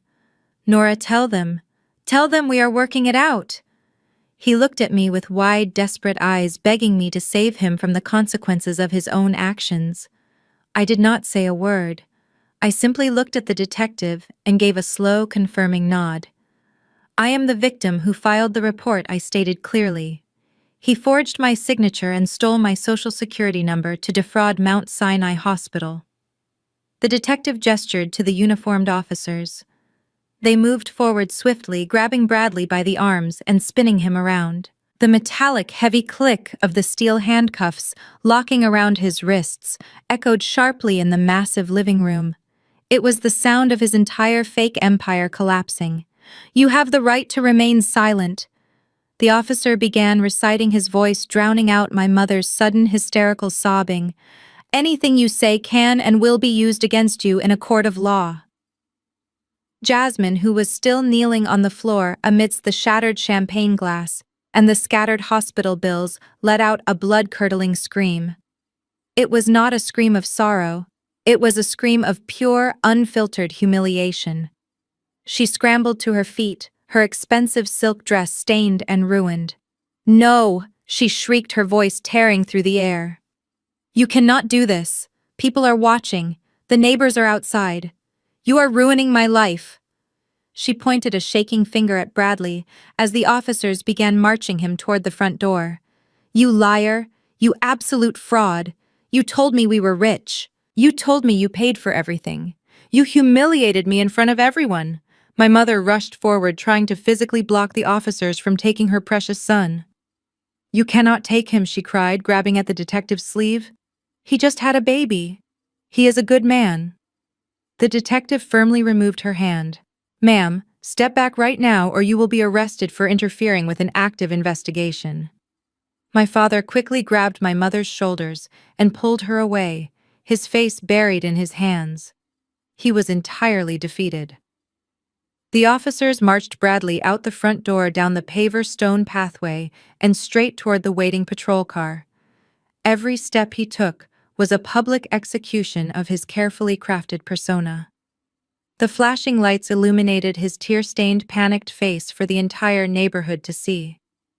Jasmine's former friends, the affluent women she had desperately tried to impress, stood by their luxury cars. They were not offering support. They were pulling out their smartphones. I could clearly see the glow of their screens as they began recording the perp walk.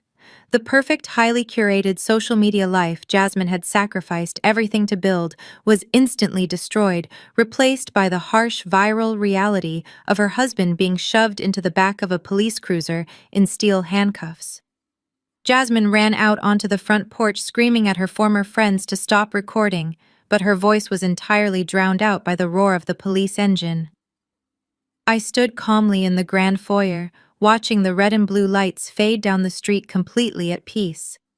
I stood calmly in the grand foyer, watching the red and blue lights fade down the street completely at peace. The heavy silence that followed the wailing sirens was broken only by the sound of my mother weeping. She had collapsed onto the bottom step of the grand curved staircase, her face buried in her hands. My father stood over her, his shoulders slumped, staring blankly out the open doorway. The reality of what had just happened was too massive for their minds to process. Their golden boy, the son they had sacrificed my entire childhood to prop up, was currently sitting in the back of a police cruiser in handcuffs. My father slowly turned his gaze away from the empty driveway and looked at me. His eyes were red-rimmed and desperate. He took a hesitant step forward, holding his hands up in a gesture of absolute defeat. "Nora," he whispered, his voice trembling. "Please, you have made your point. You showed everyone the truth. But you have to fix this now. You have to call the police station. Tell them you gave him permission to use your social security number. Tell them you will pay the $30,000 hospital bill. We will sell our house if we have to, but you cannot let him go to federal prison. You are a smart businesswoman, Nora. You know how to negotiate. You can make this entire situation go away if you just use your corporate connections. He is your own flesh and blood. You cannot just stand there and let a simple financial misunderstanding destroy his future. He has a newborn son to think about." My mother lifted her tear-streaked face from her hands. "Yes," she sobbed, pushing herself up from the stairs. She stumbled toward me, reaching out to grab my arm. "You are his sister. Family is all we have. He made a terrible mistake because he wanted to give Jasmine the perfect life. He was just trying to be a good husband. You have the power to stop this nightmare. Just call your lawyer, call the hospital. You have so much money, Nora. This is just a drop in the bucket for you, but it will ruin his life forever. We are begging you."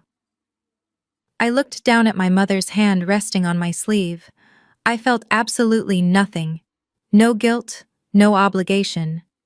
For 33 years they had demanded that I shrink myself to make room for his ego. They had stolen my college fund, drained my resources, and allowed him to treat me like garbage, all while demanding my unwavering loyalty.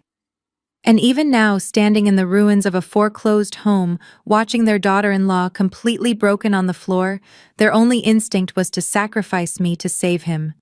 They did not care about the severe legal ramifications I would face by lying to federal investigators. They did not care about my career, my reputation, or my emotional well-being. Their entire universe revolved around protecting Bradley. It was a deeply toxic cycle, and I was finally stepping out of it forever. I slowly reached down and removed my mother's hand from my arm. "I am not calling my lawyer, Mom," I said, my voice completely steady and devoid of any warmth. "I am not calling the police station, and I am certainly not paying a $30,000 hospital bill for a man who committed a federal crime to steal from me. He was not trying to be a good husband. He was trying to be a rich man, using my identity." My father tried to speak, but I cut him off. "You enabled this, Dad," I told him, looking him dead in the eye. "Both of you did. Every time he failed, you bailed him out and handed the bill to me. You taught him that he could do whatever he wanted, take whatever he wanted, and there would never be any consequences. Well, the consequences just drove away in a patrol car. You chose him every time," I continued, my voice echoing clearly in the silent foyer. "When he needed money, you chose him. When he insulted me, you chose him. When he literally committed fraud against me, you chose him. So now you can choose to bail him out. You can choose to hire his criminal defense attorney. You can choose to sell your retirement assets to pay for his mistakes. But you will do it without me. Do not ever contact me again." I turned my back on them. I did not wait to hear my mother scream my name. I did not look back at Jasmine, who was still sitting on the floor weeping over the shattered glass. I walked out the heavy oak front door, down the paver stone pathway, and out into the cool evening air. The affluent neighbors were still standing on their porches whispering to each other, but I did not care. I walked to my car, started the engine, and drove out of the exclusive gated community. I left them entirely behind in the wreckage they had built themselves, finally and completely free. I left them entirely behind in the wreckage they had built themselves, finally and completely free. Exactly 2 weeks passed since that explosive Saturday afternoon in the suburbs. The transition from that chaotic environment back to my own life felt like stepping out of a suffocating, smoke-filled room and taking a deep breath of crisp, clean air.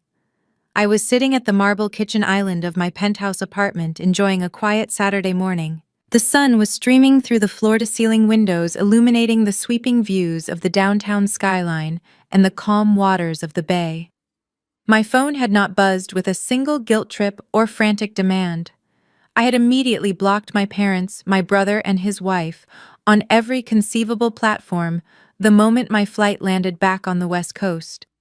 The absolute silence from my toxic family was the greatest luxury I had ever experienced. My peaceful morning routine was pleasantly interrupted by the soft chime of my private elevator. My building concierge had sent up a certified courier. I signed for a thick manila envelope sent directly from my personal attorney. I took the envelope back to my kitchen island, poured myself a fresh cup of dark roast coffee, and broke the seal. I expected it to be routine updates regarding the identity theft case, but my lawyer had included a comprehensive summary of the immediate fallout. He knew I would want to see the exact blast radius of the bomb I had dropped. I spread the documents out across the cool marble counter and started reading. The first document was a public record filing from the county family court. Jasmine had wasted absolutely no time. Less than 72 hours after Bradley was marched out of his house in handcuffs, she officially filed for divorce. The petition was absolutely brutal. She was not just asking for full custody of their newborn son. She was aggressively suing Bradley for financial fraud, emotional distress, and the complete destruction of her personal credit. According to the filing, Jasmine claimed she had no prior knowledge of the canceled health insurance and was demanding that the court hold Bradley solely responsible for the $30,000 hospital debt. Her highly curated social media accounts had been completely deleted. She had packed up her designer clothes and moved into her sister's cramped guest bedroom, completely abandoning the sinking ship. The second set of documents contained updates from Vanguard Debt Solutions. They had executed their timeline flawlessly. The Monday following the sip and see party, county sheriffs arrived at the property and posted a massive, highly visible eviction notice right on the heavy oak front door. Because Vanguard was a commercial liquidation firm, they aggressively pursued the vacancy. Bradley, who was currently out on bail, had been forced to hastily pack his belongings into cheap cardboard boxes while his affluent neighbors watched from their perfectly manicured lawns. The $1.5 million estate was now completely empty. Its locks changed and a bright red bank-owned sign was planted firmly in the front yard. But the most satisfying detail of the financial collapse was a small note regarding the driveway. On the exact same day the eviction notice was served, the dealership leasing company sent a tow truck to reclaim the Tesla Model X. Bradley had missed 2 consecutive lease payments. His golden child status symbol, the luxury vehicle he had literally traded his family's health insurance to keep, was unceremoniously hooked up to a winch and dragged away in broad daylight. Finally, I read the legal summary regarding Bradley's criminal charges. This was not a television drama where a stern warning makes everything go away. The federal prosecutors were treating his case with maximum severity. Medical fraud combined with interstate identity theft carried mandatory sentencing guidelines. Bradley was facing real substantial prison time. His mediocre corporate logistics career was permanently over. He had been fired the moment the arrest became public news. My attorney noted that my parents had officially hired a high-powered criminal defense lawyer for him, confirming my exact prediction. To afford the exorbitant retainer fee, Richard and Susan had put their own suburban home on the market and completely liquidated their retirement portfolios. They were willingly destroying their own financial security to fight a losing battle for a son who had never truly respected them. They had chosen him over me just as they always did, and now they were paying the ultimate price for their blind enabling. I neatly stacked the legal documents, placed them back inside the manila envelope, and took a long, slow sip of my coffee. I looked out over the sparkling water of the bay, feeling an immense, profound sense of validation. The universe had finally balanced the scales. The universe had finally balanced the scales. 3 months later, the stark contrast between the ashes of their lives and the soaring trajectory of mine was undeniable. I was standing at the head of a massive mahogany conference table in the executive boardroom of my firm. The room was bathed in the bright morning light pouring through the floor-to-ceiling glass windows that overlooked the bustling financial district. Seated around the table were 15 of the most powerful executives in the regional healthcare sector. We were finalizing the acquisition of a rival brokerage, a massive deal that would effectively double the market share of my company. I confidently projected the final meticulously calculated financial projections onto the massive digital screen behind me. The numbers were absolutely flawless, a perfect reflection of months of intense dedication. I walked them through the complex integration strategy, my voice calm, authoritative, and completely unshakable. When I finished the presentation, the room did not erupt into the forced, polite applause that Jasmine had begged for at her pathetic suburban party. Instead, there was a moment of heavy, respectful silence as the board members digested the sheer magnitude of the projected profits. Then the chief financial officer of the acquired firm leaned forward, a look of genuine admiration on his face. He nodded slowly and simply stated that they were incredibly fortunate to be under my strategic leadership. It was a profound moment of professional triumph. I had built this empire from scratch. I had earned every single ounce of respect in that room through relentless hard work, late nights, and an uncompromising dedication to excellence. There were no handouts in my world. There were no stolen funds, hidden debts, or forged signatures padding my success. Everything I had I truly owned, and no one could ever take it away from me. As I shook hands with the board members and officially closed the meeting, my mind briefly wandered to the chaotic reality my family was currently enduring. The contrast was almost cinematic in its justice. While I was successfully negotiating a $20 million corporate merger, Bradley was likely sitting in a sterile, depressing public defender's office. He was desperately trying to negotiate a plea deal to avoid a maximum security federal prison sentence. He had lost absolutely everything: the luxury cars, the massive suburban estate, and the wealthy friends were all completely gone. His daily reality was now defined by endless court dates, mounting legal fees, and the terrifying prospect of losing his freedom. Jasmine was faring no better. The divorce proceedings she initiated had turned incredibly vicious. The carefully curated social media influencer was now working as a receptionist at a local dental clinic just to afford diapers. She was living out of a cramped guest bedroom in her sister's small apartment. The affluent African-American women she had spent years trying to impress had entirely blacklisted her from their social circles. She was completely isolated, forced to face the harsh reality of the fake life she had so aggressively defended. And my parents, the ultimate enablers, were experiencing their own devastating downfall. Their beautiful home, the house I grew up in, was currently sitting on the market with a massive price reduction. They were bleeding cash, rapidly, frantically liquidating their retirement accounts and selling off their valuable assets just to keep Bradley's criminal defense attorneys paid. They had willingly destroyed their own golden years to protect a son who had never given them a single thing in return.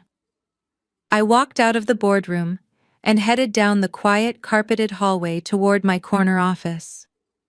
My assistant Megan fell into step beside me, handing me a thick stack of congratulatory messages from our top clients.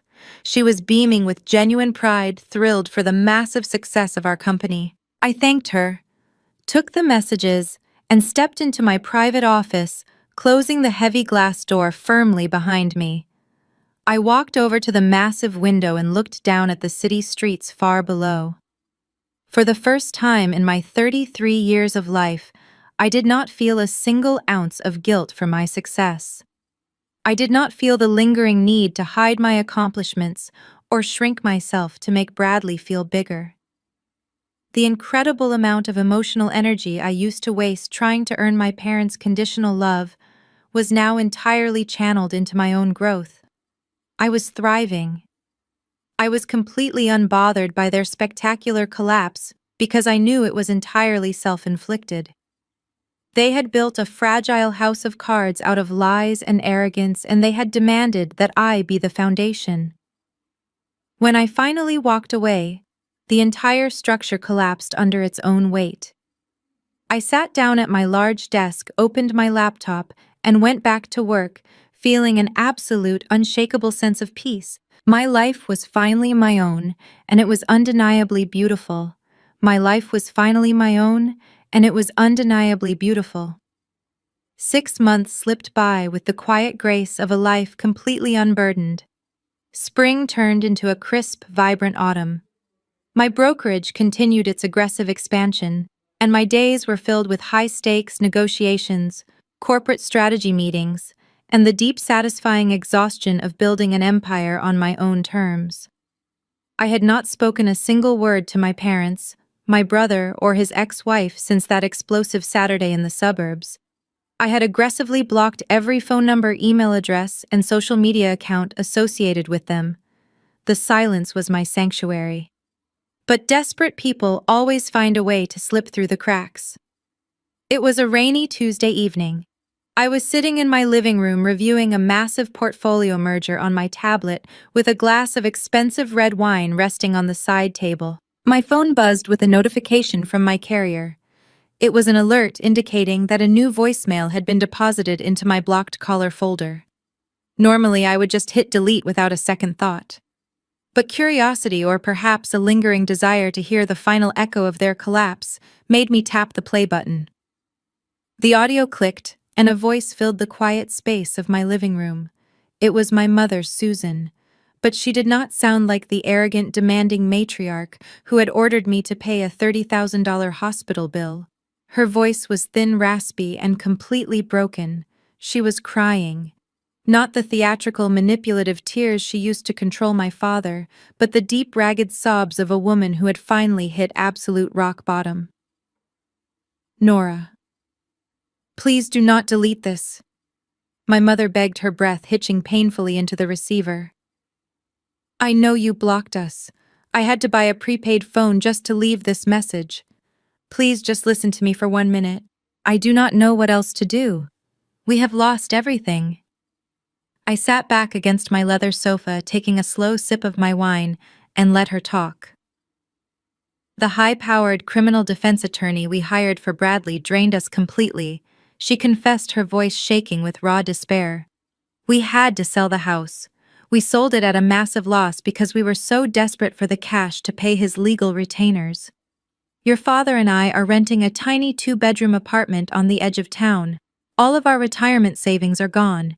Every single penny we saved for the last 40 years was liquidated to keep your brother out of a maximum security federal prison." She paused to blow her nose, the sound echoing harshly through the phone speaker. The legal strategy did not even work.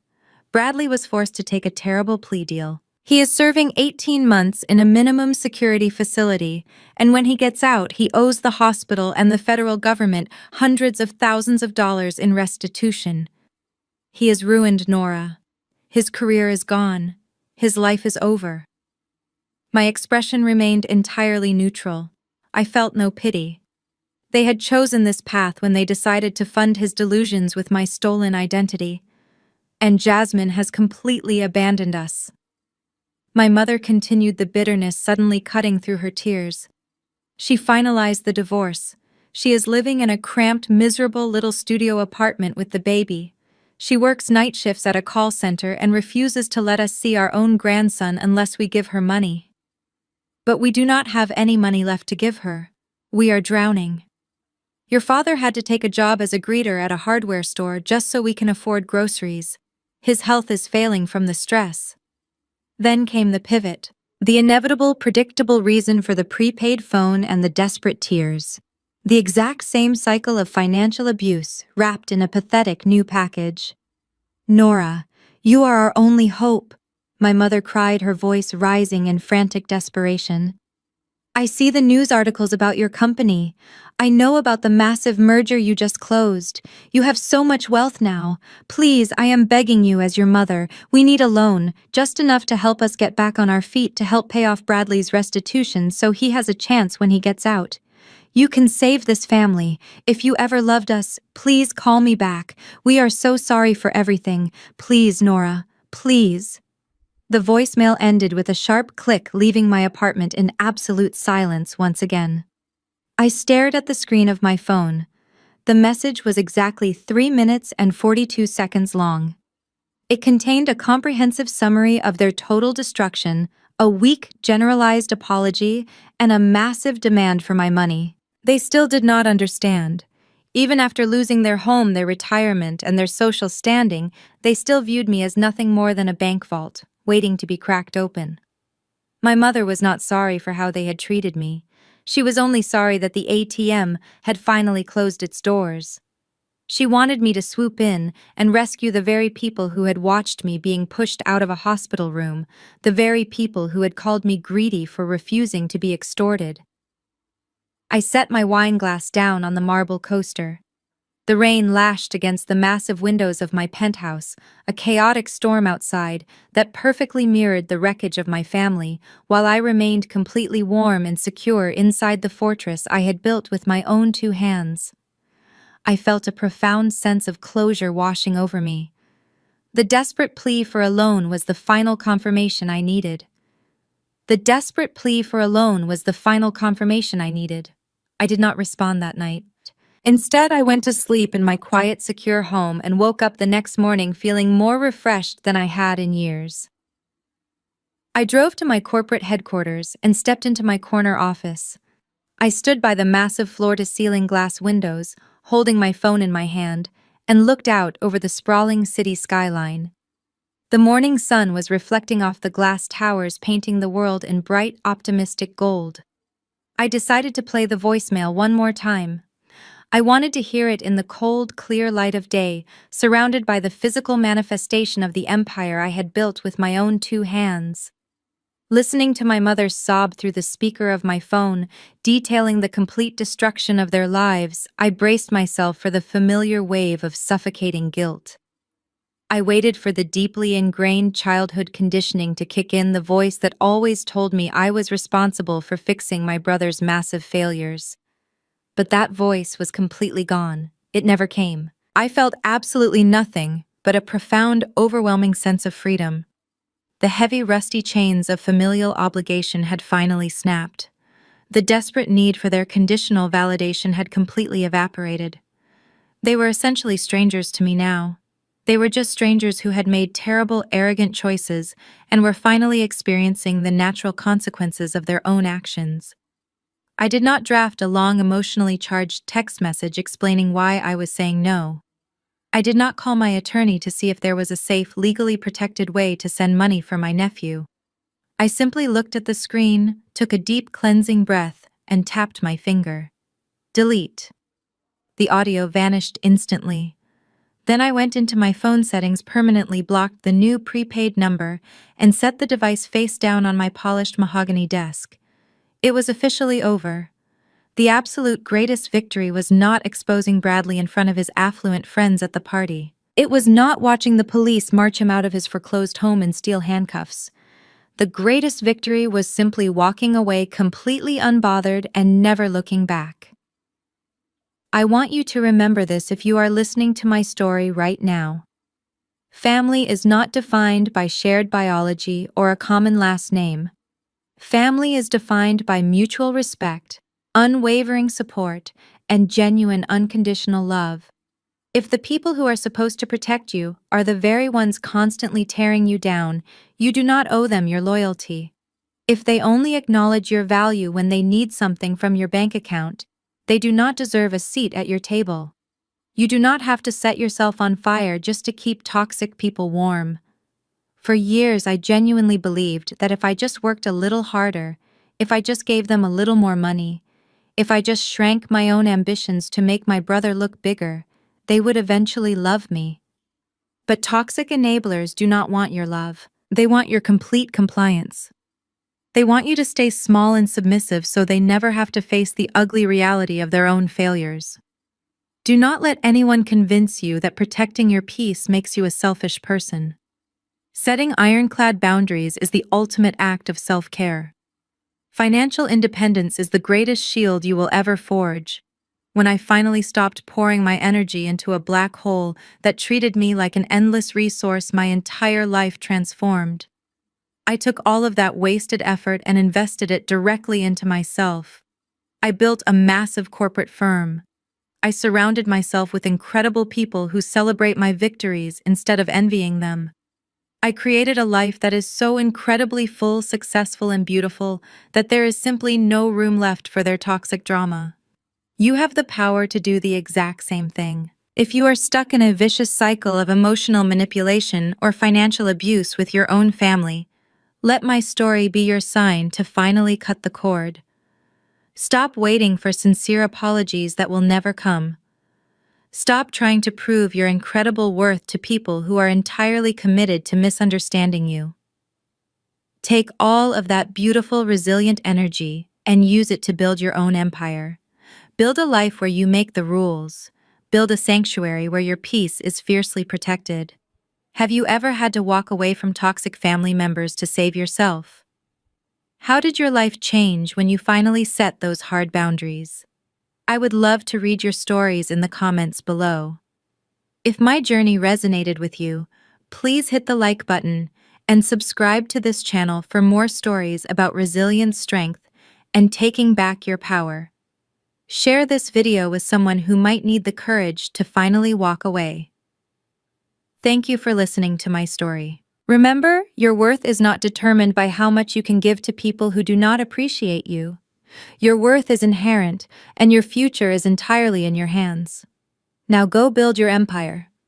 The story of Nora powerfully illustrates a lesson that many people struggle to accept. Setting absolute boundaries with toxic family members is not an act of selfishness, but a necessary measure of self-preservation.